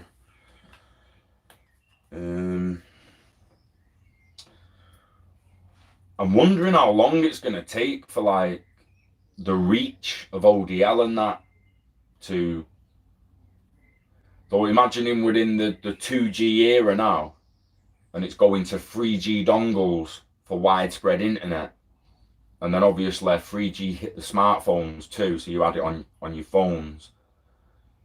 I'm interested in what point we get to that with ODL, on-demand liquidity, and all the corridors. Because at the moment it is just, oh, we got this corridor there, we got this corridor there, we got that corridor there. When's it going to be? There's no more corridors left to do. I'm interested in that. 2023, 2023-ish, do you reckon? Next year? Yeah, not the end of this year. No way, I don't believe that. But can't be sure, can we, man?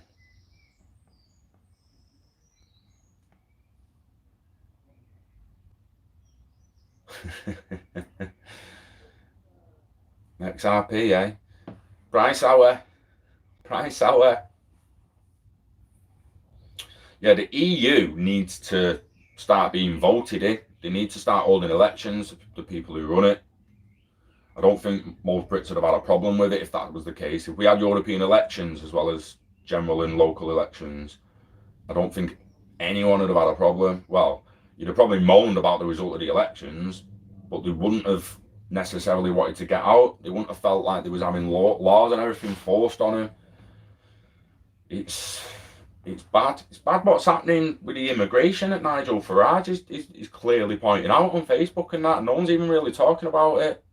People's more bothered about a politician that took his kid up north to his mum's house instead of Nigel Farage in the middle of the channel, right, showing migrant boats being ushered into the UK by the French National Guard, who's actually supposed to be stopping them from coming.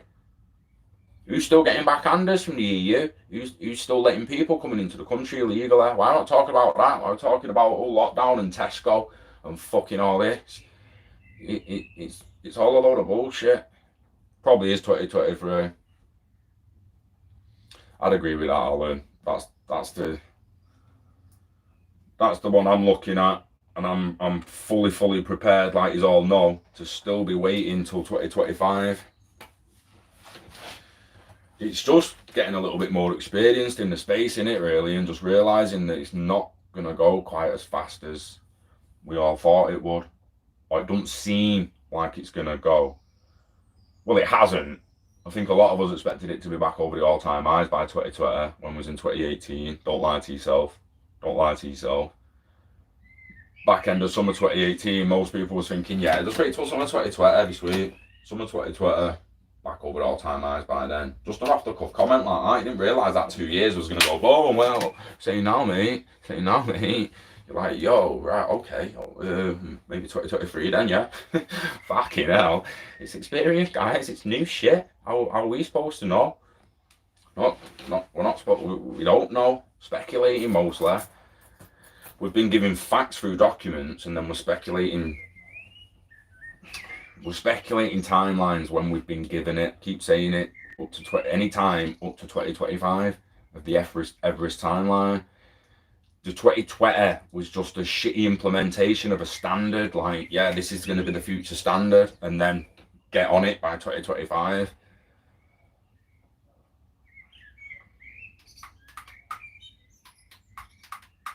Interesting. I don't think it's happened quite as fast as they expected either. But once adoption starts, it will happen a little bit faster than they expected.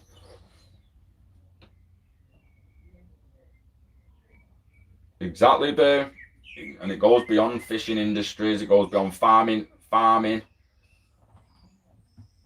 mean, the farmers are not even at full capacity in Britain at the moment. They could be producing more. They could be making more. We could be using more of the land. They could be redistributing the land a lot better. It goes way beyond just fishing waters. But yeah, it's naughty. It's naughty. Before we came out, if you went on the fishing map, boats, most of the boats were French boats. I don't know what it'd be like now if you had a look now. But got a bit of a chill coming in through that door there. Bit of a chill coming in then, lad. Yeah, I'm gonna go and get some breakfast in a sec anyway. The kebab roll for brekkie, yeah, living the life. Kebabs for brekkie. What? I'll probably Weetabix for me, alright. What we on 10:30? Yeah, go in and get some Weetabix. Can I get some Weetabix, son?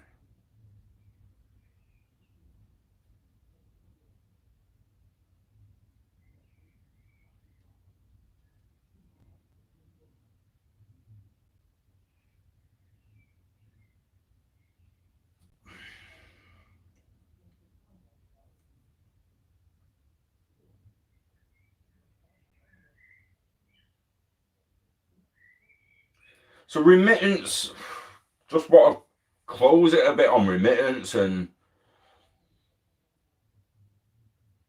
is how much cash remittance do you think is sent over a border and not tracked as an actual remittance payment, not logged in the book, so to speak, but when that person who currently uses cash without using MoneyGram or someone, if they do it anyway like that, untracked, it's not just digital. People don't just send money overseas digitally. I mean, my auntie in Canada used to send money in the post. Got lost at one point as well, so she started sending checks after that. And there will be people who still do that, I'd imagine. Possibly untracked remittance. Once all them people are actually given a system they can use easily and it's faster and it's online, what does that mean for the actual volume of remittance? So we're not just talking about the current remittance volume coming over to ILP. It might never do that. The currency to currency remittance might always stay on technology like Xcurrent and internal networks. You don't really need it at the moment. It's in the future when volume starts building, when we're sending more money. Like data, we used to very rarely send data because we couldn't send it. Whereas now we can, and we're producing like 2.2 quadrilobytes of data a day or something stupid because of how easy it's become to create data and send the data. In 10 years, 5 to 10 years, when it's become ridiculous, a lot easier and ridiculously easy to just make some value somewhere and send it over there, how much extra value, how much extra remittance payments is going to come in there? And all these corridors are just being put in place to make sure the reach is there with enough on-demand liquidity, inter-asset liquidity.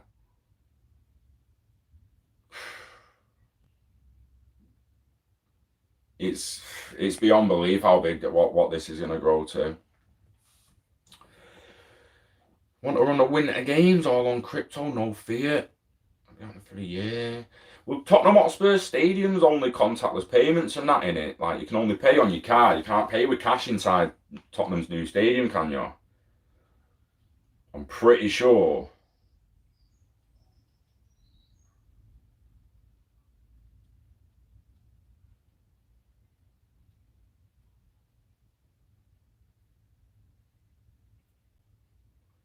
The club is proud to deliver a fully cashless stadium as we aim to provide the best possible fan experience at our home. No cash is accepted for any purchase made within the stadium and its surrounding campus, including the Tottenham experience.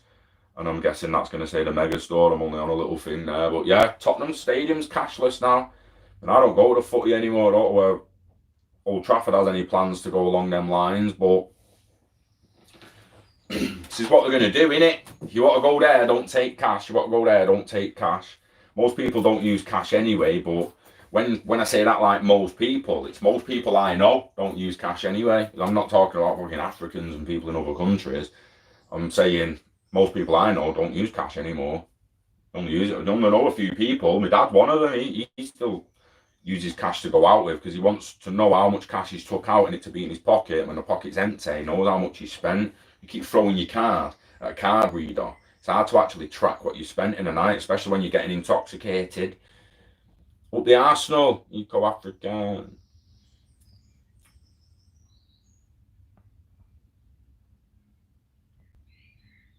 Yeah, but like in the stadiums, it'll start.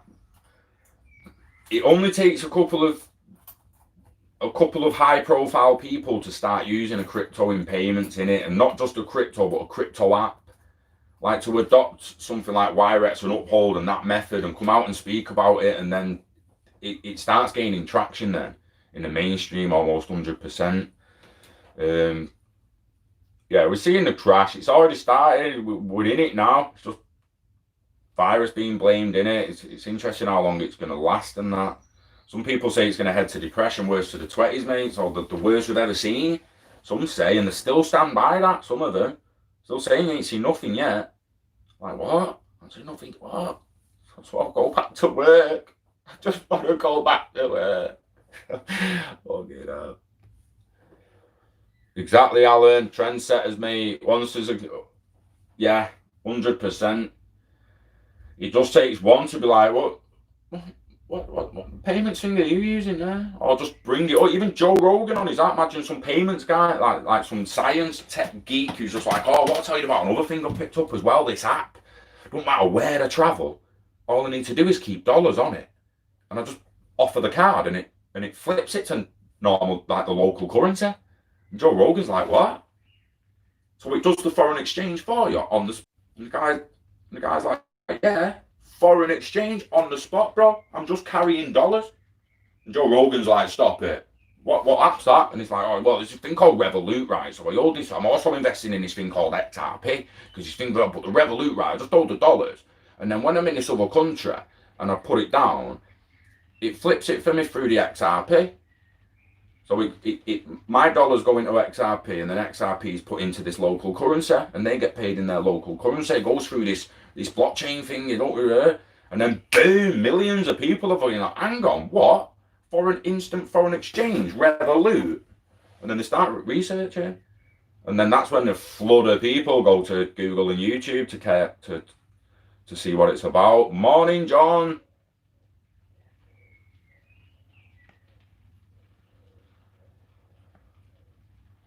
But yeah, it is a bit scary, Matt, when you consider some people think that it's not even started yet. The worst is yet to come. It does get a little scary, mate.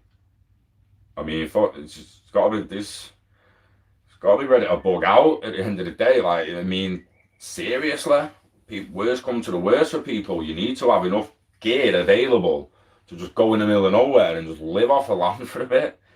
Like, if it ever gets that bad, do you know what I mean? It's like one of the only, if you're not going to prep for any other reason other than Yellowstone, put it on Facebook the other day. Yellowstone volcano is the one thing that should have everyone thinking, yo, if that goes off, it's fucking on, man. We're talking about survival then. No, none of this thriving tech bullshit, waiting for investments and that ain't gonna matter, mate. Tesco ain't gonna be open Monday. It's gonna get looted and emptied within a couple of weeks. You're talking about riots now, wait till Yellowstone pops. You want to talk about riots, wait till Yellowstone pops, mate. It's had 300 earthquakes recently or something, and no one's even talking about it. The ground raises like 3 to 5 centimeters every year, so it's coming up like that every year, Yellowstone. And there's 1,000 meters of earth there before the magma, I believe. You'll have to research it. But once that comes up to a point where the pressure it's gonna pop, mate, and it'll put us out. Its eruptions are that big, it scars the earth. So every few million years, you have a scar in the earth where the tectonic plate has actually gone over the cauldron. So you've got like a cauldron of lava coming up, and the tectonic plate's above it, running over. And every now and then it bursts through it, leaves a scar. It carries on moving, boom, bursts through it, leaves a scar, tectonic plate, and it's due a fucking scar, mate. It's due a scar, people, like, honestly. Yellowstone bug outs, but then on the back end of it, you talked about IS-9 and everyone losing their money, the current riots, current situation. If we could fall into civil war relatively easy in the next 5 years, and then you would need to be bugging out. People need to be just be willing to do it, Matt, and know you can for your own sanity. Morning, Nelson.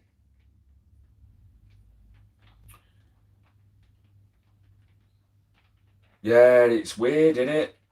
I think most people I know only use cash when they're buying cannabis or drugs, mate, to be perfectly honest, though. Like, Ashton Kutcher. Ashton Kutcher on Ellen. Do you know what? That was done in a way that was pretty good. But again, like you say, no traction. No traction. But what I want you to do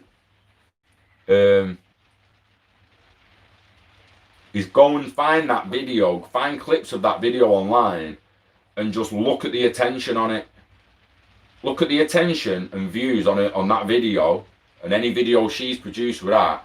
Look at the views in America, and then put that to the implications of someone like Joe Rogan and his audience, and someone he could have on there. You're possibly talking a couple of, like, several to 100,000 views on some of her videos to every single one of Joe Rogan's having millions of views in the end. So attention, it is a little varied in attention depending on who the celeb is. Wyrex comment, where yo?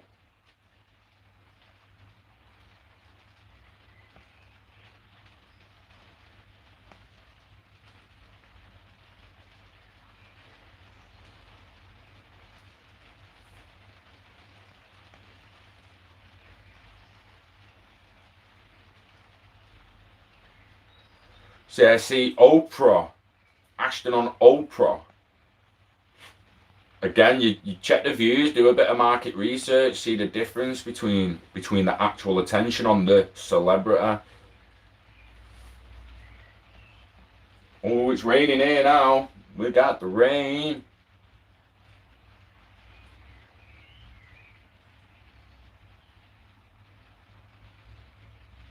Exactly, Peter. Exactly, mate. I don't care what anyone says. Up until now, being a doomsday prepper has been comical to some people. Doomsday prepper, whoa, what's going to happen? Fucking hell, mate. What? Laughing now, eh, dickhead? Running to Tesco for bread and fucking nappies. Muppets. Jesus, wet. It got bad, man. And it still is pretty bad. And nothing really happening. Like, granted, there's people dying, there's always people dying. Wait till the pubs reopen, then you'll see the death toll rise, mate. You'll see the death toll rise when the pubs reopen, tell you that for free. And I'm not fucking joking. I'm missing this Wyrex thing here, bruh. Live chat. I'm not. Why am I blind? I'm not seeing this Wyrex. I'm not seeing your comment with all caps, you know.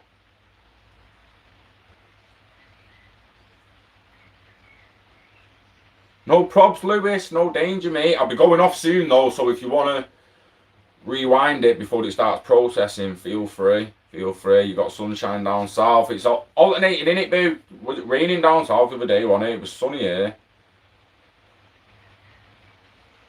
Not yet, John. Don't know which way it's blowing, lads. It might be coming towards you. I have to get the radar out. Can't tell which way it's moving. Oh, I'm trying to find this.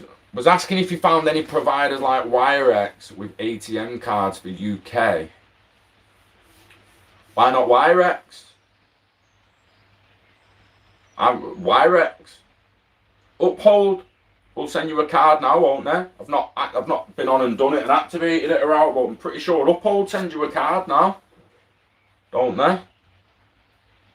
And your ILP tip-bot pointers and all that can go to Uphold now.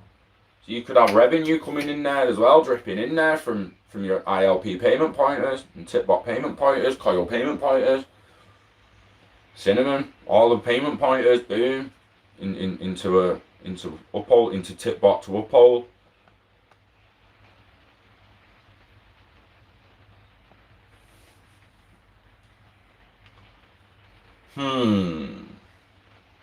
Right, so what you want, Wyrex, right?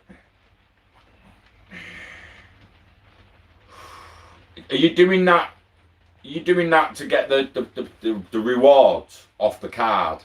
Because if you're doing that, it's just something you're going to have to put up with.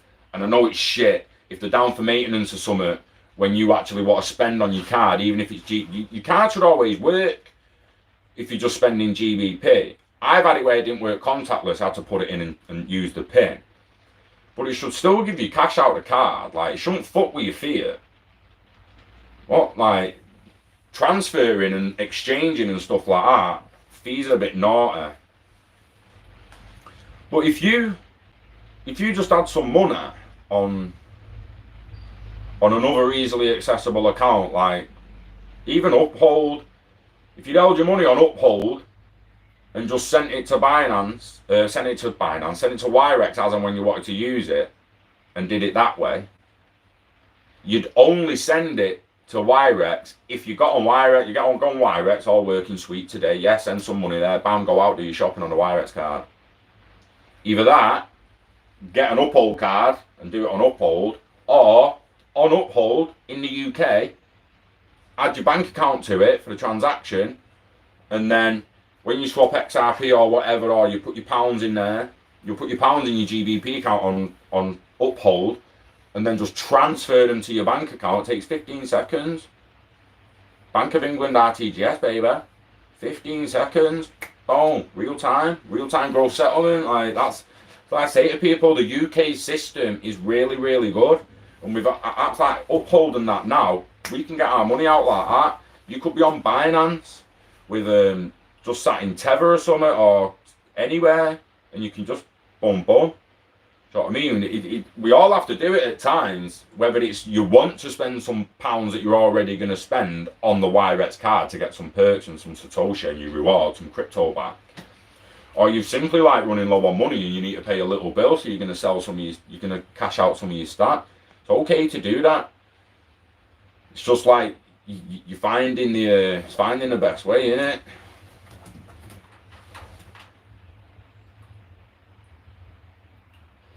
Yeah, it's looking like you need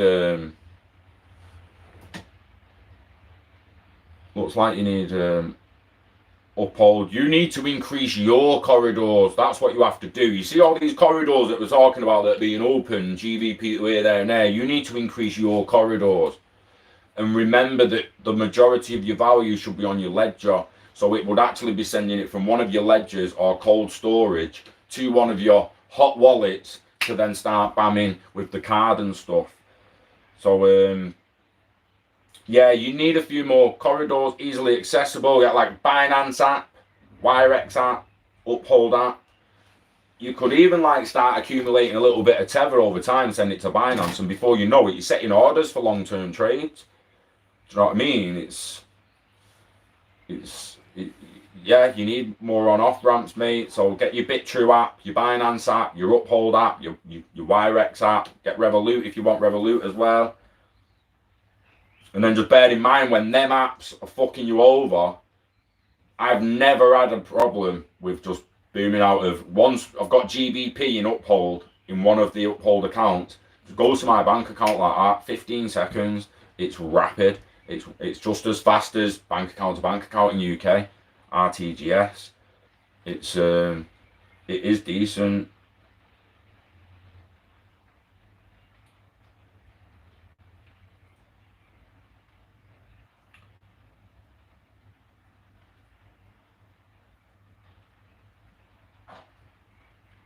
I'm just trying to find out.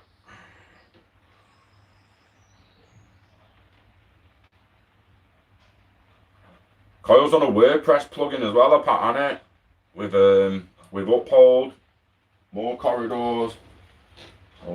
Oh, Dedic's out doing no windows there, lad.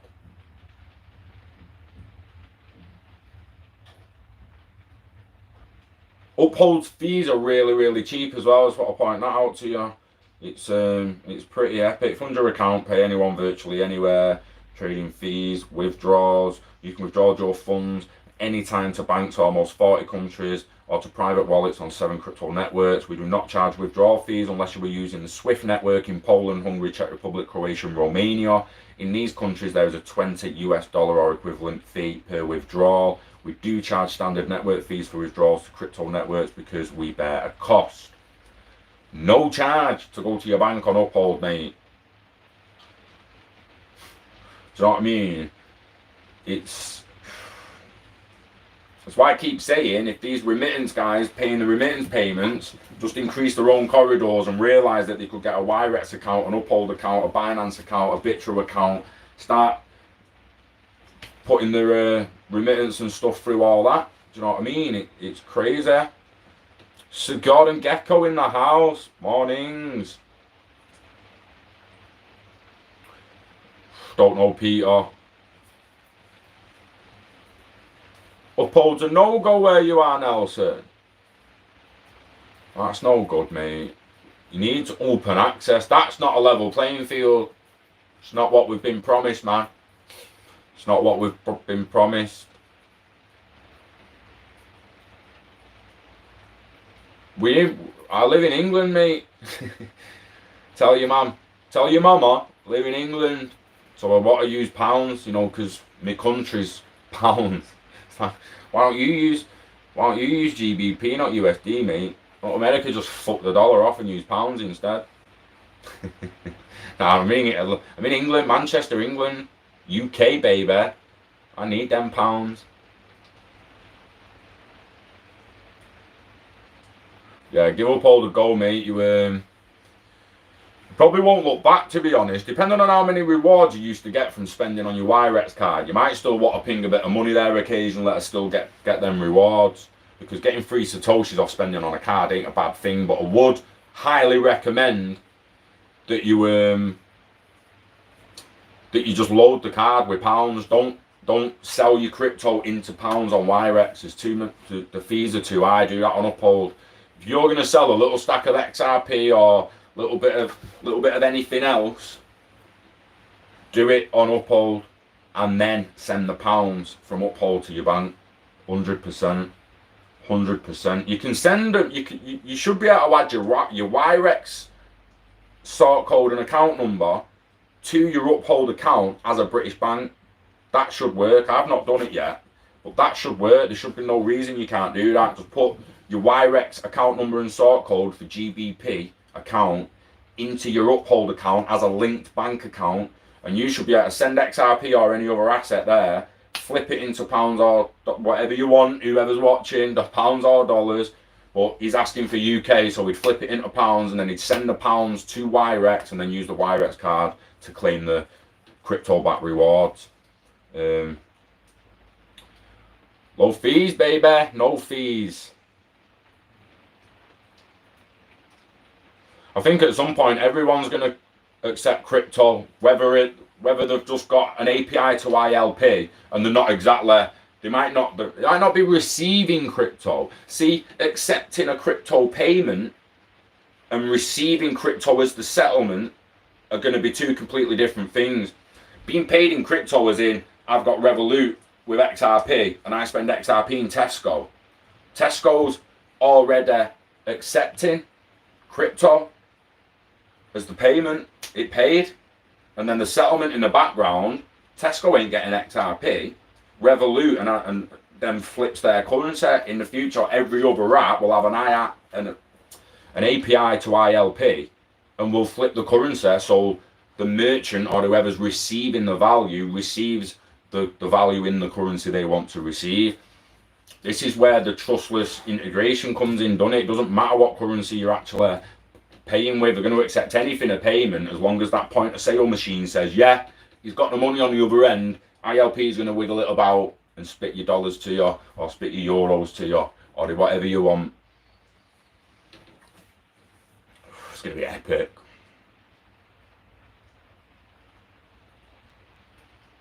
Well, on Wirex, yeah, Uphold rapid, mate. Honestly, for getting a bit of money out when you need it, mate, Uphold is fucking rapid.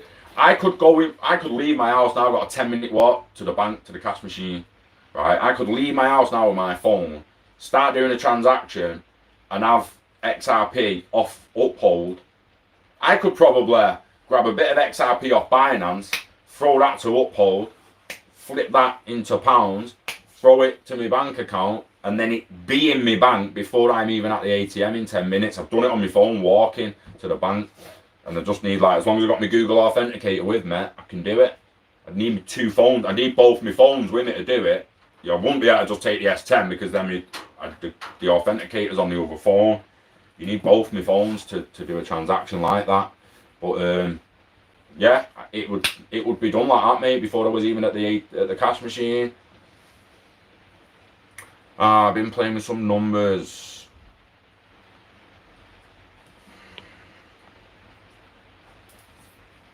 Nine. Yeah, September. That is Hillary's quoting it. Ooh, interesting. Interesting.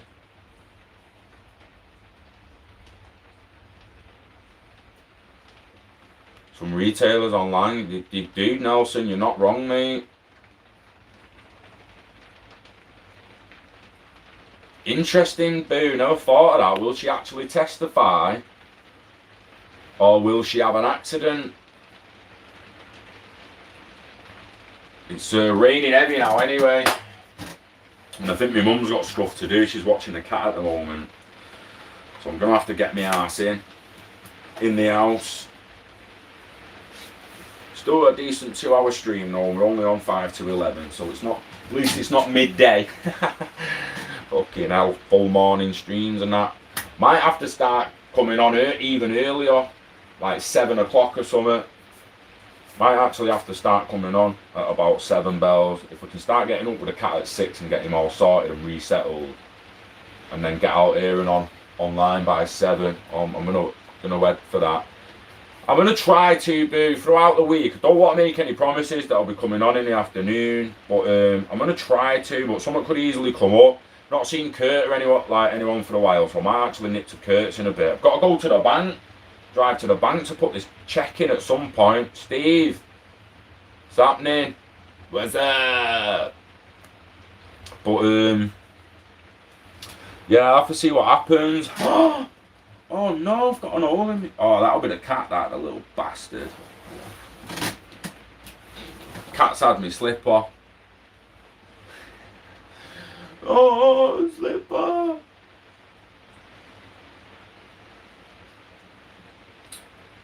Terminal, that lad.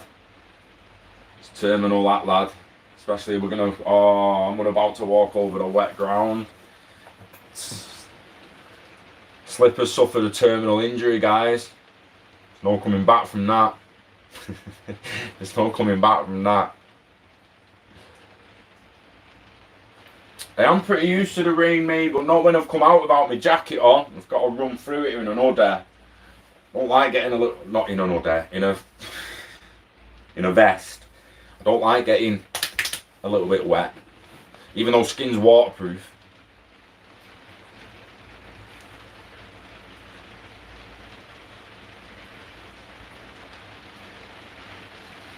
Yeah, it's interesting, isn't it, Rising? Like, we can't move forward into the world that this technology is going to allow with corruption still taking place, because they're going to collide massively. Like I said the other day about them stopping us putting money into privacy networks, when they put money into privacy networks, there's going to become a point where what the banks and politicians and all that do has to become extremely transparent. Like, ridiculously transparent. To the point where no one's being raped anymore. Double spending's got to stop. Unarranged overdrafts have got to stop. The system needs to just be saying the money's not there, mate. He's not got the money. Send him a letter or some shit. But we're not giving you money that's not here. So an entity can then charge him because we gave you money that's not there. Get fucked.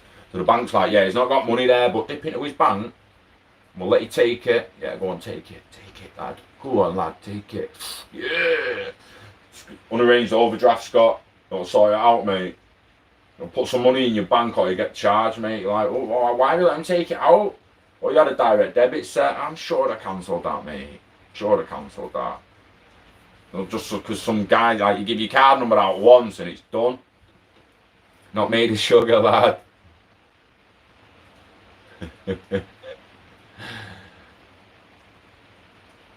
Run by consensus. Nah, not having that, Nelson. Corruption's not a part of life. Nope. No. We need to change the narrative. Terms like it's just the way it is and all that shit not sitting with me anymore. Nah, I'm not. Oh, it's just the way it is. No, it's just the way it was in the early 1600s, mate. Until someone took a king's fucking head off, and shit changed then. Might not have changed for the better, but it still changed. Hopefully this time it actually does change for the better. We've clearly, the people have been fighting this kind of thing multiple times in the past. It's just that they always kept control. And like I keep saying, with the transparency and the decentralization that seems to be coming through this new technology, even your facial recognition and all that, it's got to fucking change. All this masking, is that not, that could just be a way for them to stop, like a leftist way to stop facial recognition. You're not tracking my face, let's make a way for everyone to be able to wear masks. Because if I went into the bank like that the other week, I'd get told to leave. Whereas now it's going to be normal. Oh, it's just a guy in a mask. Just a guy in a mask's normal. Like, what the fuck happened there? That's what I mean. People you're allowed to bally up now. Basically allowed to bally up now. Like, it's crazy. There's no soap. I actually need soap in it, mate. Not had a shower yet. That's one other thing I need to do today. Yeah, well, politicians just need to become idea men. We need to change that. It's got to change. Someone's got to happen, and we'll push for it by 2030. Not lying with that, 100%. I'll either be supporting a new kind of politician, or I'll be trying to be it myself, just to show people that it's possible, and then I'll let someone else who's going to do it better run with it, and then eventually after that person, there'll be the first prime minister of decentralization and true democracy. Oh, exactly, Nelson. That's got to end, mate. There's no going in with no dough and coming out a millionaire. Get fucked. Tony Blair, mate, lied his teeth off, went and killed a load of people, or didn't even go and do it himself. Sent a load of people to kill a load of other people just because, and lied. There was no spoon. There was no fucking spoon. He's fucking rich. Like, thousands and millions of people's lives was devastated because of that bastard. And now he's rich. It's fucked. And it's got to fucking change.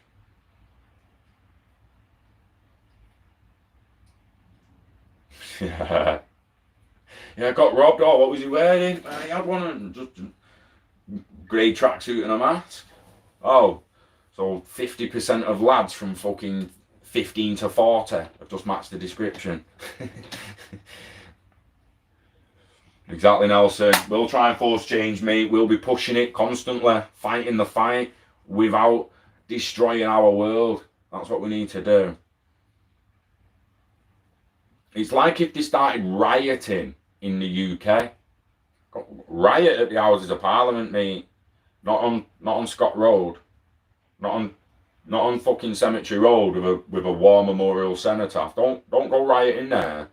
Go take yourself out of Houses of Parliament and put a brick through their fucking window, mate. It's like say about fly tipping. People fly tip because they can't really tip, so they go and fly tip in an alley and that. Just go and dump it in a local politician's garden. When he says, what the fuck?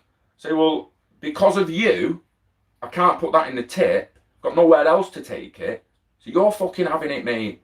Do your job, be the councillor, and dictate how someone gets rid of that fucking rubbish. See you later. You wanted the job, do it. Dickhead. Again, fly tipping in public areas is wrong, but the politician has put that shit on you.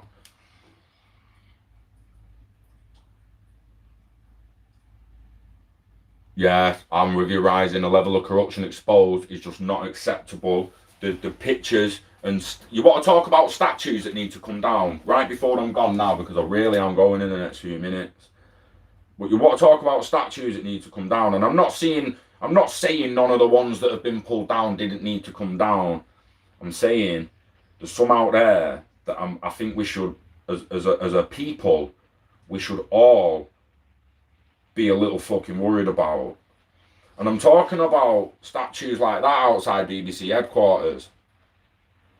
Why would the British Broadcasting Association, someone who housed the likes of Jimmy Savile and protected Jimmy Savile, telling us he was a nice man and give him access to kids and charities and all sorts? What's that doing outside the BBC headquarters, mate? You want to talk about statues? You want to talk about what's really happening within the City of London, the Vatican, and Washington, DC, the three countries that ruled the world? Do you think he was the only one within the BBC who did what he did? Do you think he was the only one who knew Charles and Andrew and Epstein within the BBC who did what he did? Do you think Jill Dando just got shot for nothing? Or do you think she was onto it and tried to pull him down? And do you think Diana was an accident? Or do you think Diana hated him with a passion and actually found out what was going on and was about to tear it down? Where's it all? Where's it all fucking gone? What? Nah, we're not going to sleep on this now. Or fucking 7, 8, and 11, like 7, 9, and 11 little emails and shit. The kids and all that. You want to see something that's fucked up, mate? WikiLeaks fact. You want to see something fucked up? Look at all them fuckers. Pedoza emails a lot. Too many to even read, mate. And if you click on half of them, they're all in code. Can't even read half of them. Budapest gay rights riots. Conspiracies on conspiracies on conspiracies there. From the 80s. From the 80s.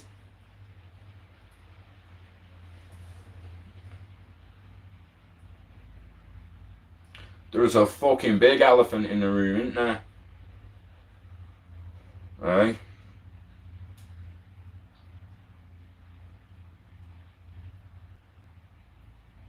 Isn't it weird how they can lock conspiracy theorists and all that, and people can get defamed and get taken off social media and all that stuff like that? But all these platforms that allow the sharing of these symbols and that lead paedophiles down them roads that they shouldn't be fucking going down can't be stopped. It's fucked up. I think it is happening, Rising. You're happening. We've got to be This is why I've got to try and block all the negative about, and that's why we stop the deep dives, because the more you get into it, the more it just fucks with you. And again, you just got to step back and take the foundations out. We just need to take the foundations out and the house falls down. No, we don't need to fucking break in the house, run up the fucking stairs, find the vault, break into the vault and get the big bastard. We don't need to do that. Just take the foundations out from the outside and the house will just crumble and we'll have pickings of it all then. It'll all just be there, lay in front of us. Hollywood, a lot of it, everything. I'm questioning my loyalty, respect and faith for The Rock. Used to love Dwayne Johnson. And after seeing that interview with him where he says he eats kids, jokingly. Who says that as a joke? You know, when a kid says like, oh, what? A kid says to him, a fucking child says to Dwayne Johnson, what do you eat to be so big and all that and that? And he says, I eat children. Just joking.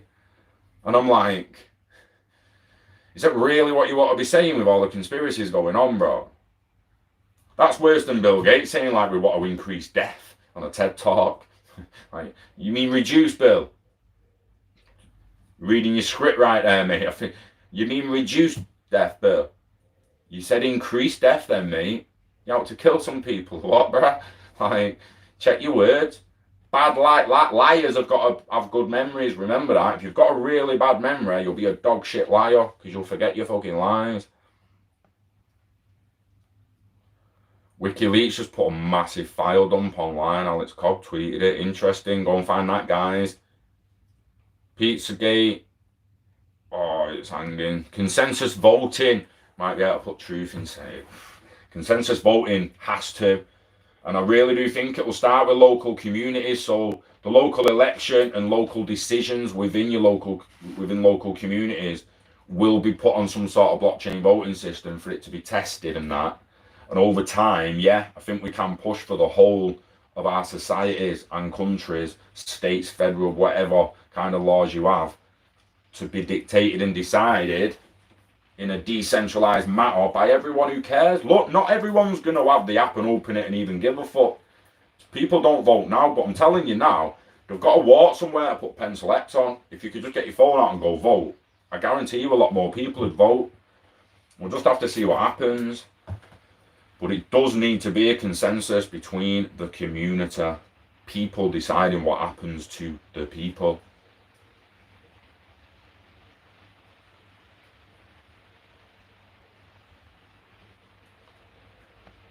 Yeah, I've lost. I question The Rock now, and I did use. I liked him. I've got to say, and that one interview, I'm like, oh well, fucking hell. Exactly, Andrew Sims. Exactly. The video will probably get flagged for the copyright at the moment. We've said it that many times. We've talked about. Yeah, it turns your stomach, Boo, and in the end, you've just got to walk away from him and start being right. Well, clearly it's fucking happening. I'm sorry, but it's happening. I've gone deep enough to know it's happening. I believe it's happening. Now I just want it torn down, and I want it to change, and I want a safe world. I'm scared to bring kids into this fucking world, mate. Do you know what I mean? Like when you know that's happening, Madeleine McCann and shit. Deep talk. I'm going, guys. Just bear that in mind if you're thinking about typing comments and shit, because I don't like answering questions. I don't like not being able to answer questions when I've seen it and you're keeping me on. Well, they say, don't they, that apparently a video is going to come out, and not only the shower one, Podesta, whatever it's called, shower, but the Hillary Clinton with is it Pelosi? Can't remember who she's in the video with, but apparently there's going to be a video is going to come out in there. But this is if you're subscribing to Q and the conspiracies. But again, it's clearly happened. It's happening. The only question is it being torn down in the way we've been told by the other side of the coin, as in Q and the rest of it? We just have to wait and see, stay positive, and try and make positive change from the bottom up, and hope that there's people at the top making change from the bottom down. I truly believe Trump's making change. Why do you think he put kids in cages? You've got a system in America that gets imported kids and immigrant kids and gives them to a system that allows paedophiles to have access to them. And then people wonder why they caged the kids and kept them out of that system. Made sure that they could care for them. I mean, like, fucking cages, it was Trump as well. Boo. It was just, it was just extremely temporary with Trump. Obama had a big warehouse of cages, right, where the kids actually stayed there and was ferried straight to these institutions where they was getting out, right? The warehouses stayed the same in Trump era, but he started cutting them down, so they still went in cages initially. As far as I've been told, you could be right, I could be wrong, I don't know, but I'm just giving my side. He put them in there initially while he was setting up somewhere else for them to go, and then they stopped with the cages. By the time he'd stopped putting kids in cages, and the media wanted to run with him putting kids in cages, they set up a black picture, and that's why the black picture came out. But again, in a world of propaganda, what's the fucking truth? What's the truth? All I know is that some celebrities are not looking as healthy and as well as they fucking used to. Something's happening. They're losing access to something they used to take. So what else are we supposed to believe? You tell me. That's the worst one with that Lady Gaga and that Abramovich woman and that. Some of that's bad shit, that. Anyway, it's breakfast time, guys. Invest in yourself. Invest in the internet of value. Increase your own corridors, bruh. Get more on and off ramps. Set more accounts to it. Set multiple banks to uphold and stuff like that. You don't just have to put one card to it. Try and put Wirex on it. I'm going to try that myself. Your Wirex account as a GBP account. Because it is legitimately just a GBP account on a bank account. Motown, baby. Oh, I love Motown. Track to Me Tears. Smokey Robinson. Track to Me Tears. Tears of a Clown. Used to do them on karaoke, you know. People say I'm the life of the party 'cause I tell a joke or two. It's been a while. It's been a while. Oh, mate. Oh, what? Love it. Love it. On that note, bacon butter. Guys, love yous. Really appreciate you coming on. Engaging. I will see you on the next one. I'm going to go and listen to a bit of Smoker and chill with a cat. Wishing you health and happiness to you and yours. Stay safe. And I'll see you on the next one. Peace.